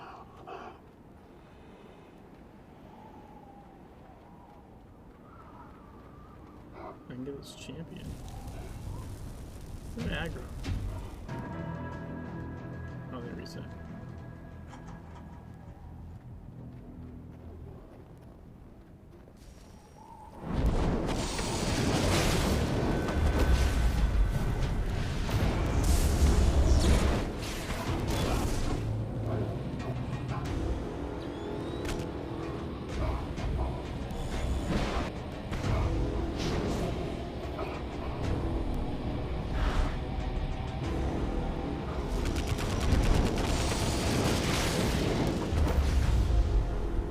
Get him, buddy, get him. Bam.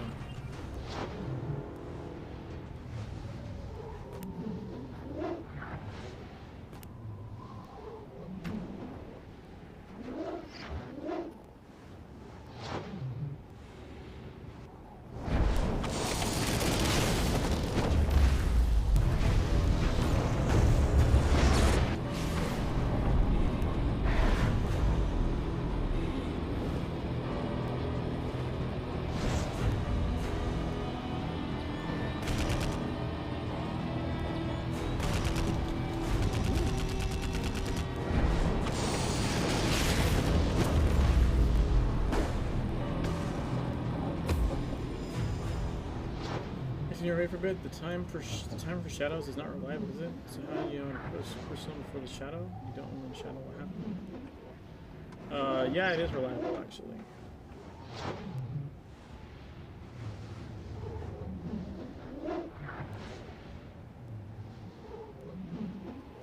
I don't know why you don't think it's reliable.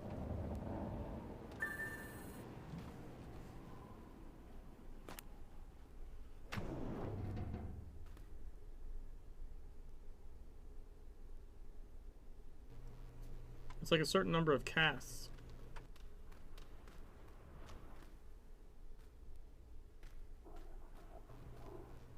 I don't remember the exact thing off the top of my head right now. When I'm in the raid, I know it.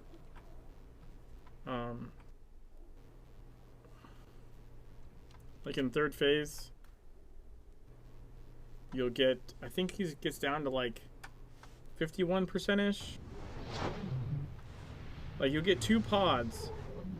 Right, you'll get a pod, and like a filth, and then a pod, and then a filth. It's so you should, like, unless you're massively over DPSing it, you get 2 pods. And the second pod, like, you're not going to get a third pod. The third thing is going to be shadow. So the person gets potted, you're going to get like some fists and filth or whatever, but like, you need to push them to personal before like the next cast, right? And you can see it with the Aaliyah mod as well. Like you see the timer to the next thing.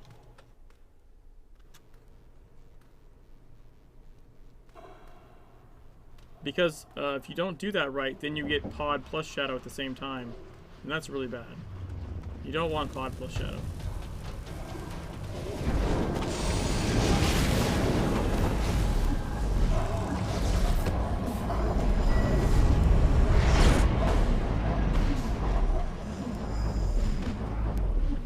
What that means? Second Discord said, I'll shout out a quote. Try to remember for 6 seconds to 100 seconds on your DPS, that can make personal space to the other casts. Yeah, okay, so there is a weird thing that can happen. It tends to happen with over DPSing that fucks with the casts. You can, if you push really hard, which is really unusual in E17, it's more likely in E10. If you push super hard, not only can you get personal before shadow, I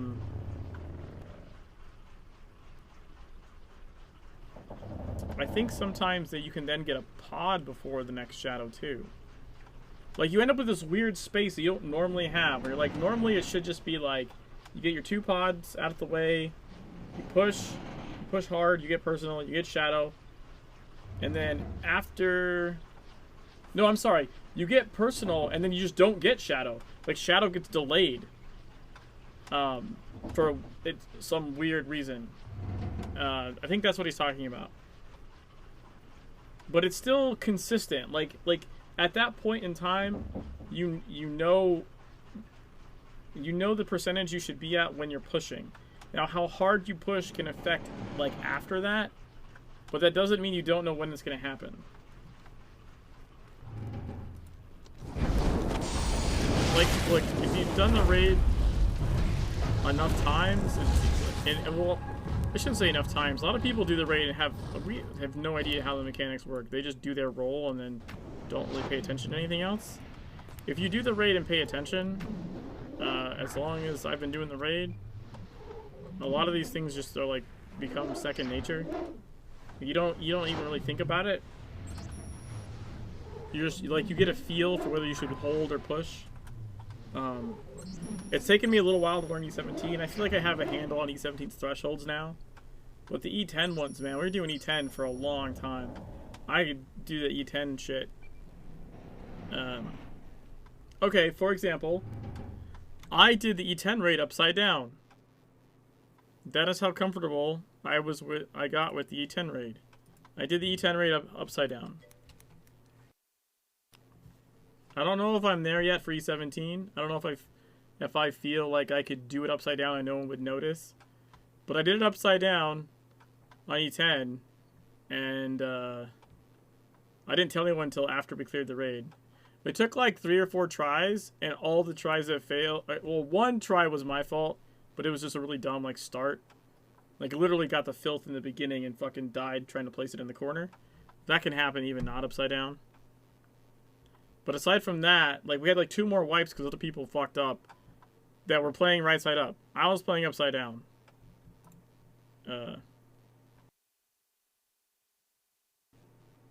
Just don't see advantage of trying to get personal before the shadow. Allowing shadow to happen and waiting for Hulk's pod then putting PS seems safest. Zen, no, that's awful. Why would you do that? First of all, that means you're gonna get Hulk plus pod, which means your NPC is potted, which means you're not getting buff from that particular NPC during that time. Right? That's bad.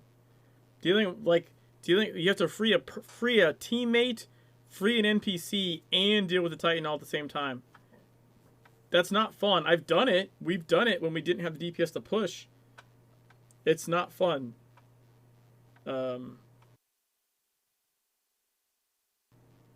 If anything,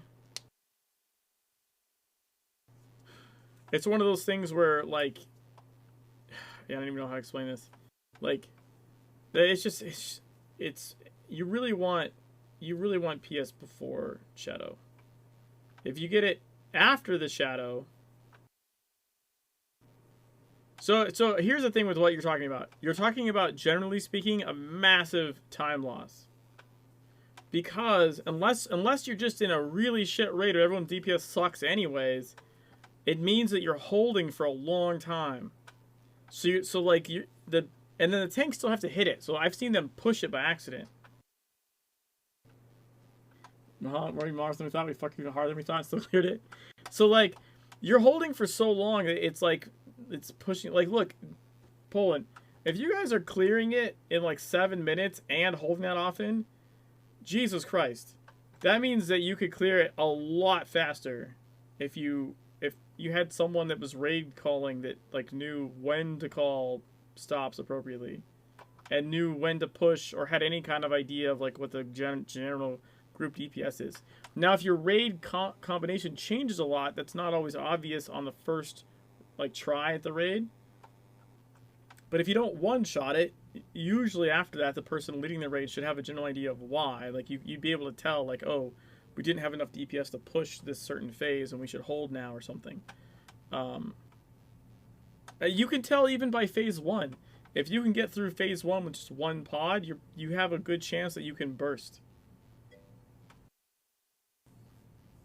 Raw DPS is not an issue.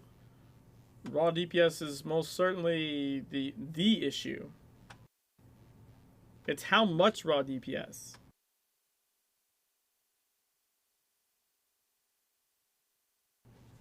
It's 100% the issue.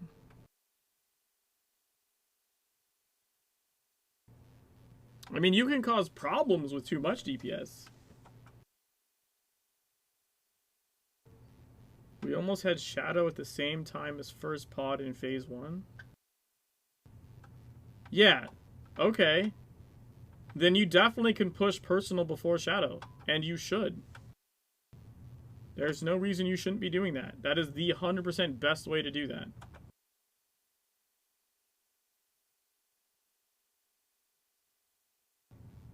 Like, I don't understand why the only, oh god, things respawn.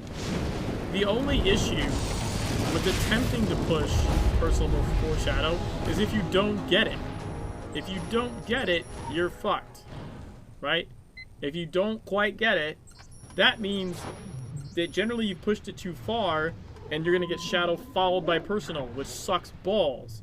Because that means your NPCs are knocked, you don't have them, and the Titan's coming, right?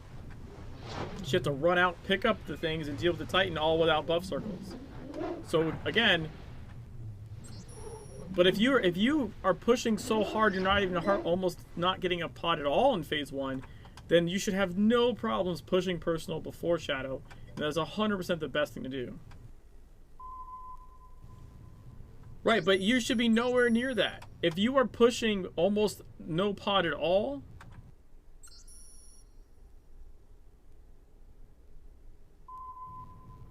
yes, Shadow followed by personal is bad. Personal before Shadow is good.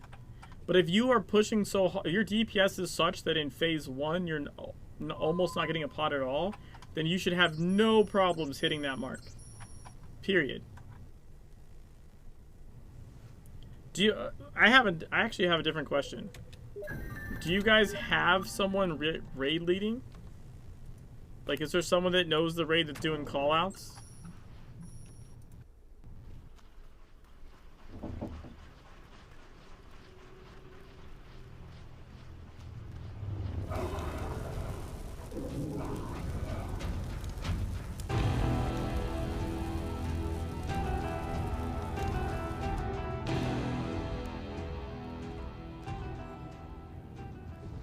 Well, you have someone attempting. Well, you have someone doing callouts that hopefully that knows what to call out and when.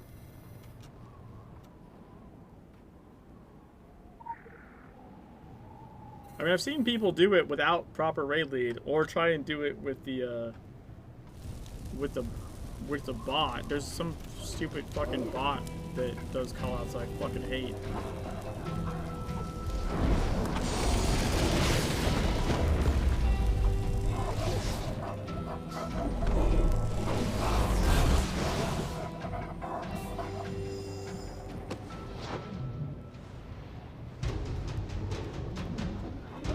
And the reason is it's a bot. It's not flexible, and it's people like that even more than normal don't know what they're doing and are, you know, just relying on some kind of script to conceivably tell them what to do. It's just really bad. Like, fucking learn the raid. It annoys the shit out of me, like, on a personal level. Also, probably because I'm a raid leader. It's right, like that's probably some of it.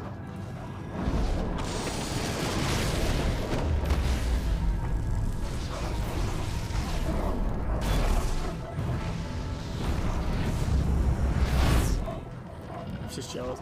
Well, I mean, I've seen people wipe to the cards. I've seen people wipe because like the bot's only so good, right? Like it can't handle or tell you in time certain things. I've also seen it like overlap itself, where like it was gonna say something and then it says the next thing instead. So like you don't get the warning you're supposed to. Like, it's not just that I don't like it. There's functional reasons why you shouldn't rely on it. You can use it as like a learning aid. I think that's okay. But I've seen like raid groups relying on it as like this, we just follow this thing like it's gospel, and they don't understand why they're doing what they're doing.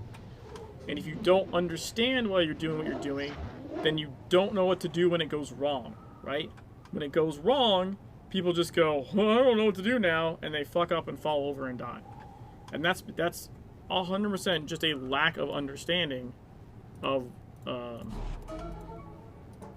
why they're doing what they're doing. Motherfucker.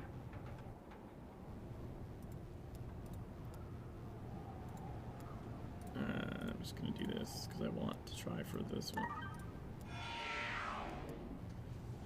You can tell people run backflips many times, but for some people it takes a while to internalize that, so trying and failing to the side.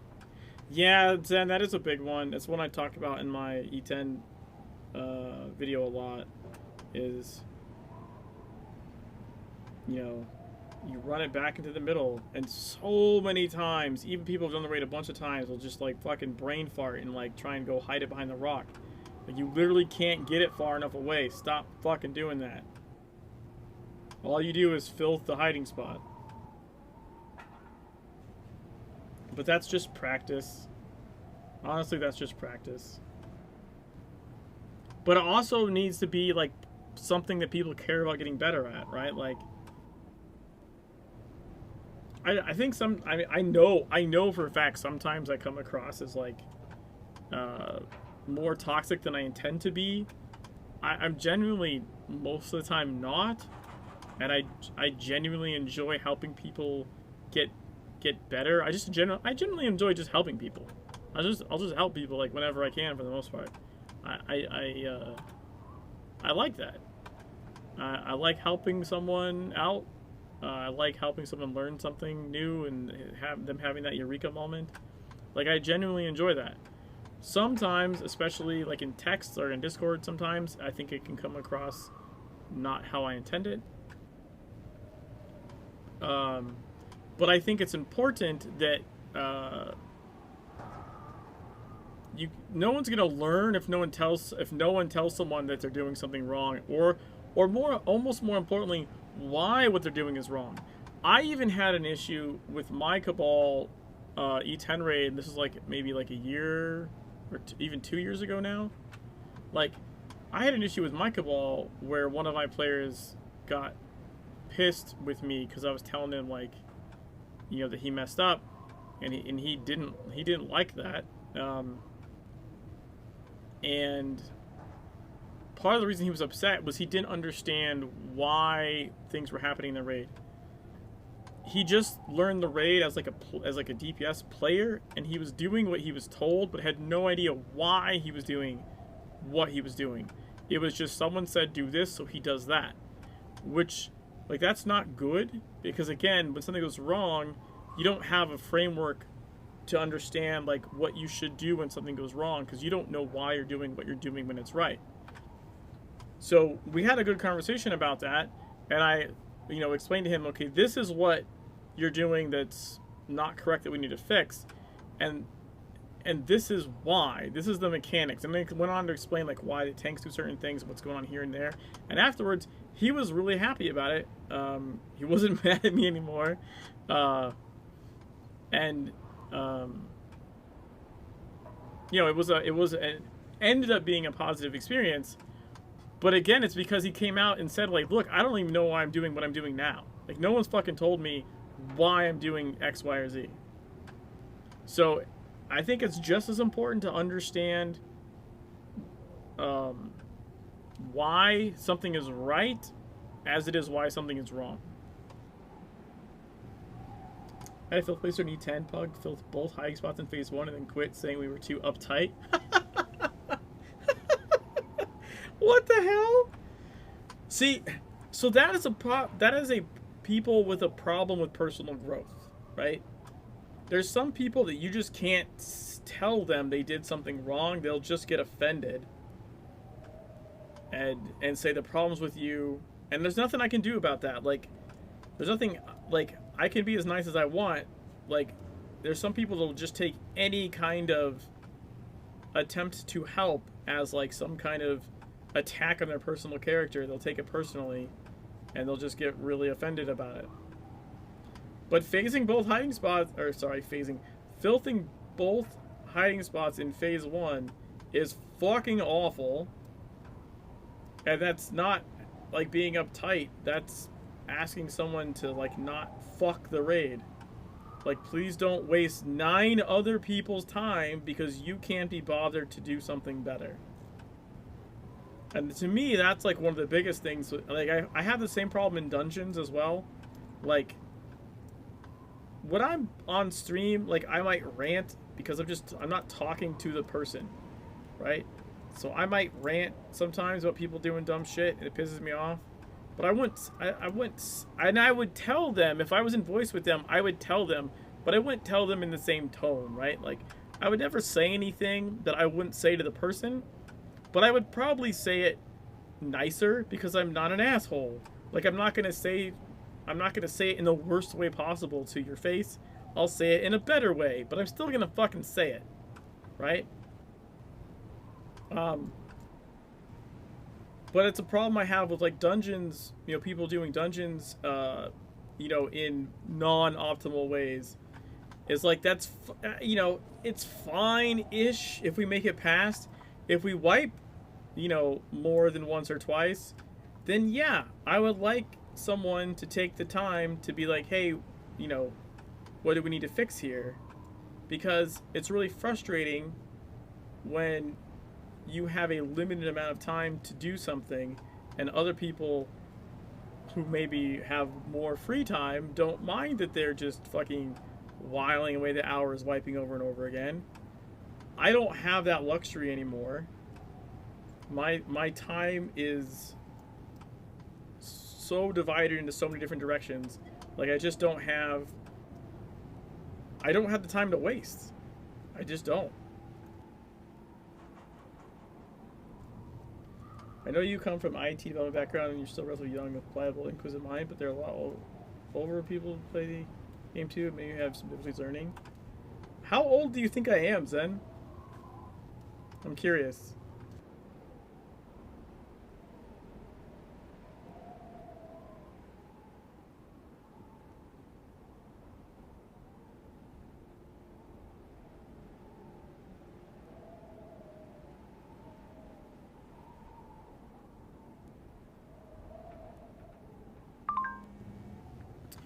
The bear and the bastards are in accordance. This never happens. The world inspires endless wonder. The Orochi data you've uploaded confirms that the girl, Emma Smith, is of the utmost importance. We're both curious and cautious in regards to her retrieval. She is, or was, in the custody of designated handlers and tied to Prometheus Initiative Project of the Breach. All of our competing interests are rooted in a system. Even the legacy of the Red Hand is but the legacy of a complex conformity. True order must be born of liberation. That is why messy systems are the key, and why we will prevail in all this, why, in a way, we have already prevailed.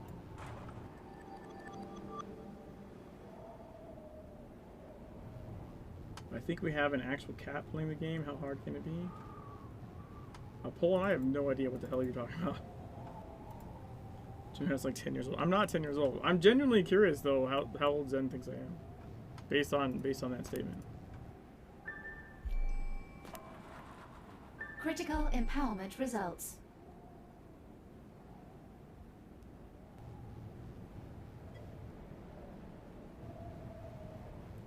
Mid-30ish. Zen, I turned 41 next month.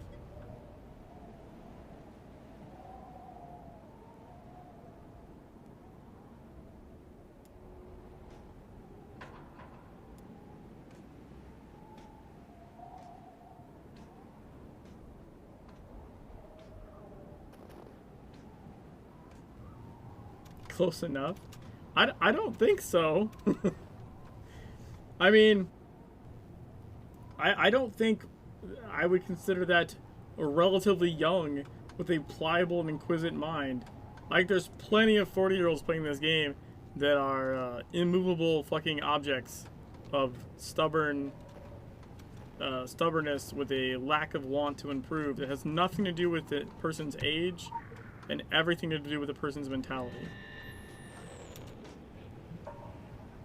Frankly, Zen, I think that's ageist of you. To think that older people can't learn and grow. Shame! Shame!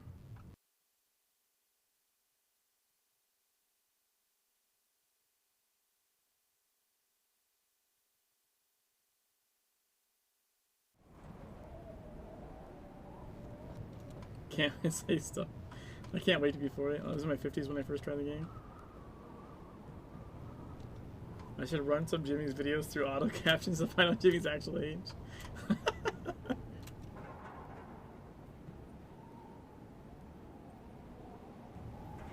I mean, Arctic, I know there's older people than me. I'm not saying I'm like the oldest player in the game, but I'm saying like there's... I don't think I've ever heard someone say someone was 40 and had a young, pliable, inquisitive mind. That's something you say about people that are fucking in their 20s. I wouldn't even use that shit on someone in their 30s. That's a dick move to someone in their 30s.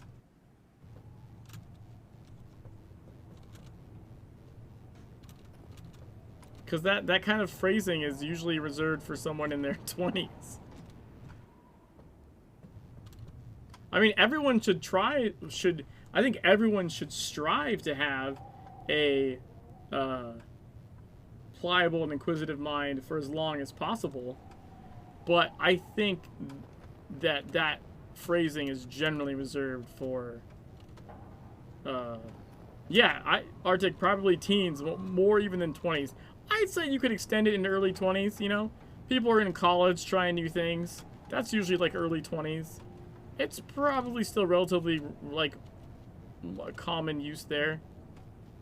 But, I mean, come on.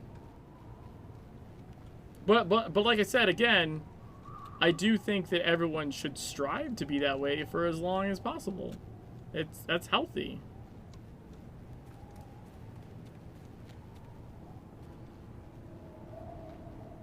Okay, one of these guys is like a group. Okay, that one is the group one. They're hiding like a fucking regular champion behind a group champion. It's really fucking annoying.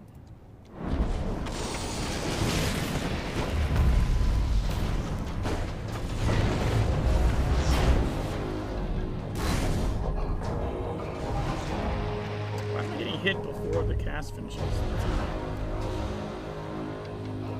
Get up your game to the storylines. Nice.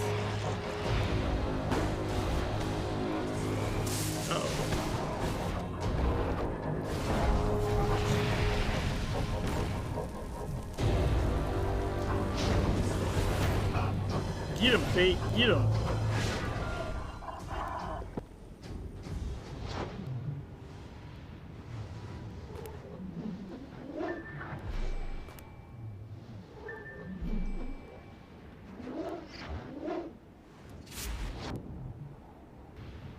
No, I just kind of went on a rant. That wasn't necessarily directed all at you. Just FYI.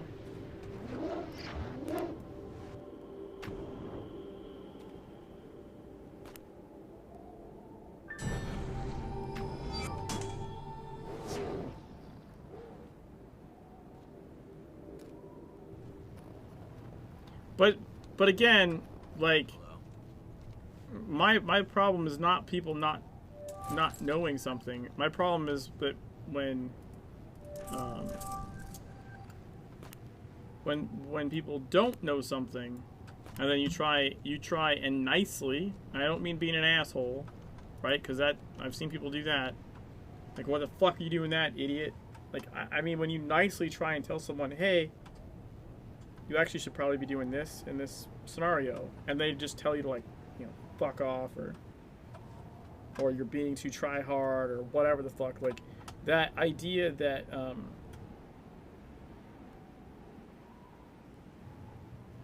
that you somehow you can do no wrong, or anyone that tries to tell you anything is just immediately an asshole. Like, I don't like that.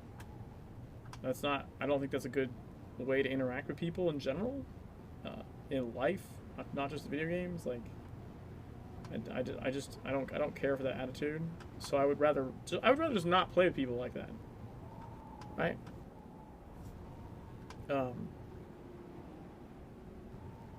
But I've met plenty of other people that actually appreciate, informative tips, or that have come to ask me for help with builds or gear or whatever. And anyone that's actually made the attempt, I don't think I've ever had any. I don't think I've ever had any complaints about, oh, like you steered me in the wrong direction or told me something that was horrible or something. I don't think that's ever happened.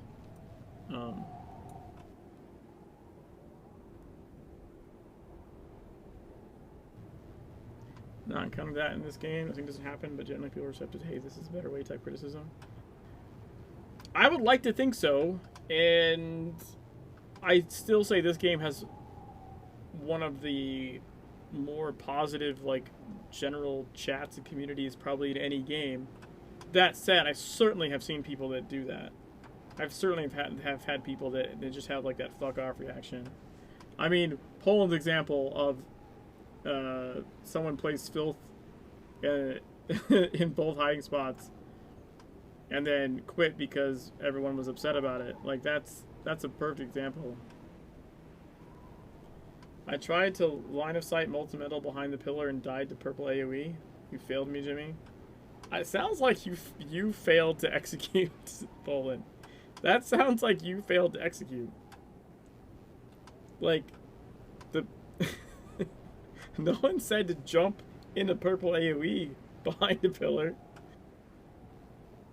That sounds like a personal problem.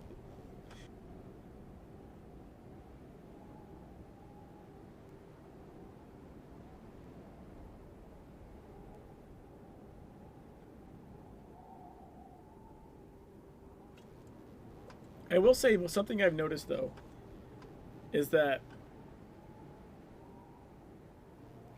because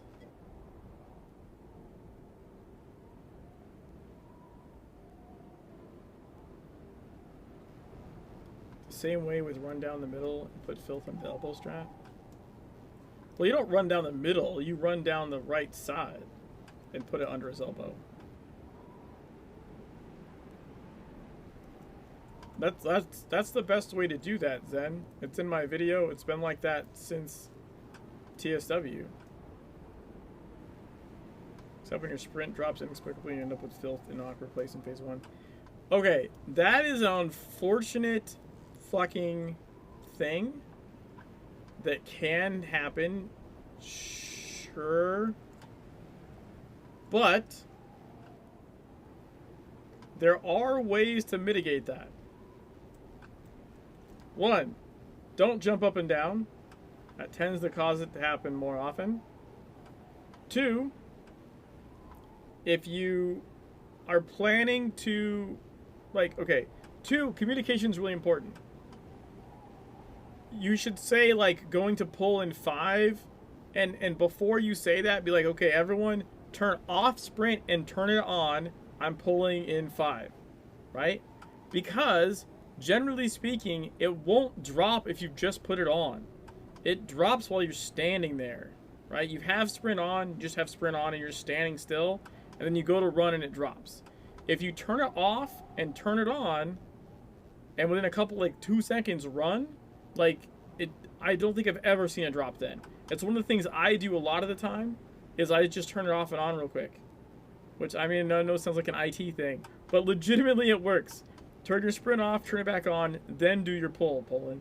Like, I will be shocked if you come back and tell me that, like, oh, I did that and I dropped sprint right away. Like, it doesn't fucking happen.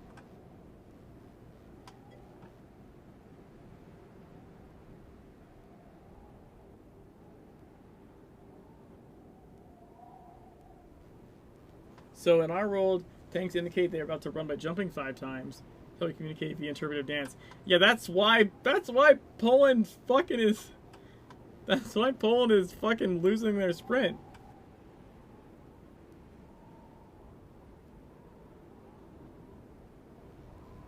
Why are you doing abilities before you run in?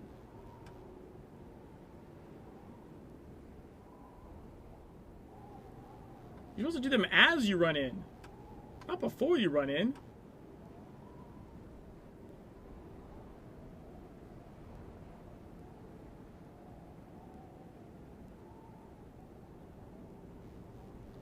Yeah, but that's gonna fuck with you as well, though, because it's like cat. Like, I don't know, man. The jumping isn't good.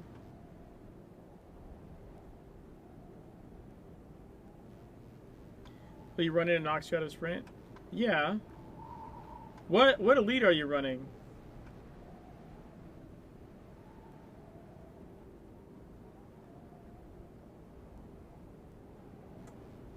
Oh yeah, I guess you can't really. I was thinking like immutable or something, like, I don't know. Like most times, like you just you do a cast. So like, I think when I see like Ox is our tank that runs in initially. He's a chaos one. He's the one that usually starts. He runs, and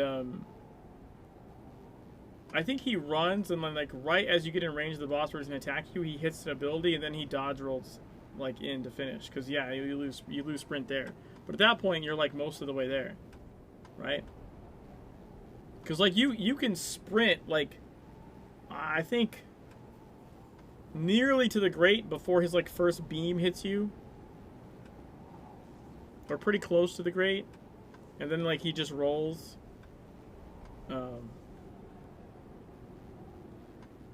But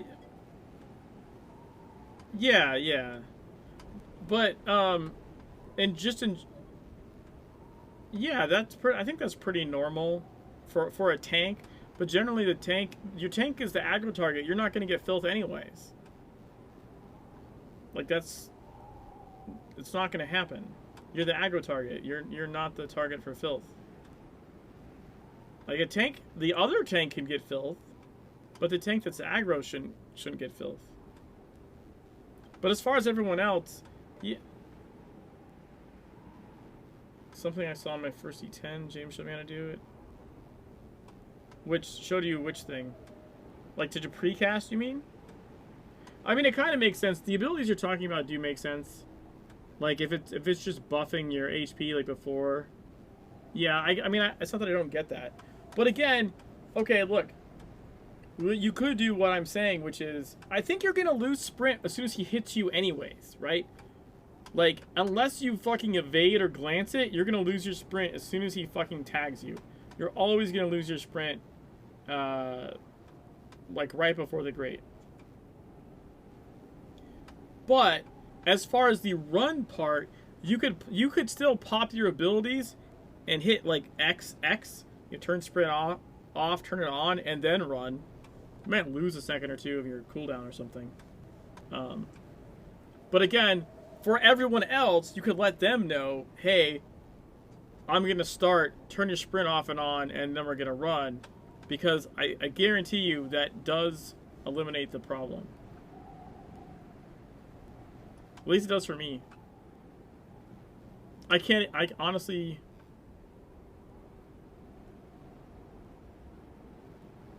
Yeah, but I'm saying turn sprint off and on.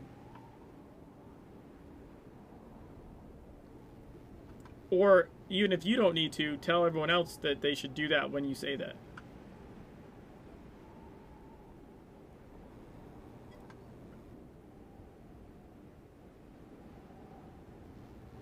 Oh, right. Yeah, for you. Okay, stop focusing on you, Poland. It's not all about you. Talk about DP, like, you're not going to get filth anyways. I'm just saying for the DPS, so they don't drop a random filth circle. That's what Zen was talking about. It's like the DPS goes to run it up to the elbow, and they lose sprint, right? Like you can mitigate that. You just turn your sprint off and on. I honestly cannot remember the last time I lost sprint running in, because I'm really like cognizant of that fact that like you need to turn it off and back on before right before you get ready to run in. Prevents it from just dropping off. I got filth DPS that ran into the armpit and died in the filth. Yeah, you got to be careful about that corner. Like if you're just like a toe, if you have like a pinky toe over that little line, that shit will kill you. You could actually bring it in a little bit. Like, you don't have to put it, like, right on the exact corner. You can come in just a hair so you don't accidentally touch the filth and kill yourself. I've seen people do that before. But I think that's the problem there usually is people get too focused on trying to place it like super, like, yes, you want to be as far forward as possible, and you want to be to the right, but you don't have to be like in the fucking like right angle corner. That's usually how you get yourself killed. Like it can be a little off. It's gonna be fine. There's still plenty of space for everybody. I don't know what I just did there, but yeah. Yeah, that method is like, look, that's been the method of placing filth since Nightmare in New York in TSW fucking eons ago. Like, there's a reason that like every good Cabal did that. I'm sure there's people that didn't do that. I don't remember that left shit. As far as I know, that left shit's something that Samiro made up when training random pugs back after the raid came out. And Faust had like a ton of people. They'd absorbed like 3 Cabals or something. So they're just running like random, not like random, but like, it's nearly a pug raid if like you don't know everyone in your own fucking Cabal, and a lot of them aren't part of the initial core that helps kill the raid in the first place. They're just training all new people, and he got tired of, I guess, I think what he told me was, and I don't know how this is true, but he said that people were just too stupid to learn the right way, and it was easier to have them do the left hook and just drop it all off on the side as they ran in. And those were his words, not mine. And I was like, that's just fucking dumb. That's you being a lazy fucking teacher. Like, I place the shit that is as widespread as it is solely on the fact that they were an influential Cabal. They had absorbed a bunch of other Cabals and done a shit ton of training raids. And they trained a whole, like, generation of fucking players a shit way just because they were too lazy to teach them the right way, and they didn't have a high opinion of the people that they were training. Like, that's just fucking sad and kind of fucked up in my opinion. Every raid I've run into that does it, I try and explain to them the right, like, why this is the right way, the benefits of it, the disadvantages of the other one, and that it's not that difficult to do correctly. And I distinctly remember, like, at least one of the times, some of the people were like, man, like, why does it matter, sort of shit. And one of the other people, like, got it. Like, it clicked in their head, and they were like, no, like, fuck that. Like, yeah, this is, I get it. I understand. It was so nice. It was so nice when you have, like, a breakthrough like that, and someone, like, fucking, like, light bulbs and go, like, well, yeah, of course. Like, everyone runs in. You have immediate DPS. You don't lose the time doing that stupid arc and then getting to shoot. Even the person placing the filth is placing it and, like, shooting at the same time. Like, your DPS, like, is significantly improved, which can help you with, like, maybe not getting a 3rd pod in phase 1, or maybe not getting a 2nd pod in phase 1. Like, there's a reason that you do it that way. It's helpful. It's not like just because.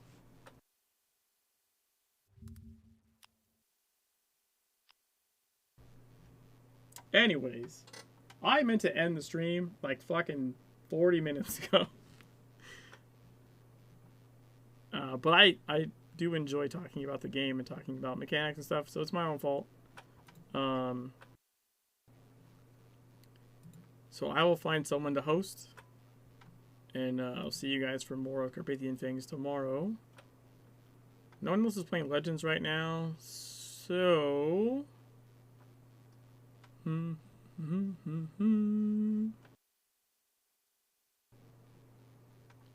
I will host Big D2. That's where Kalani went to see. Went to say hi to him.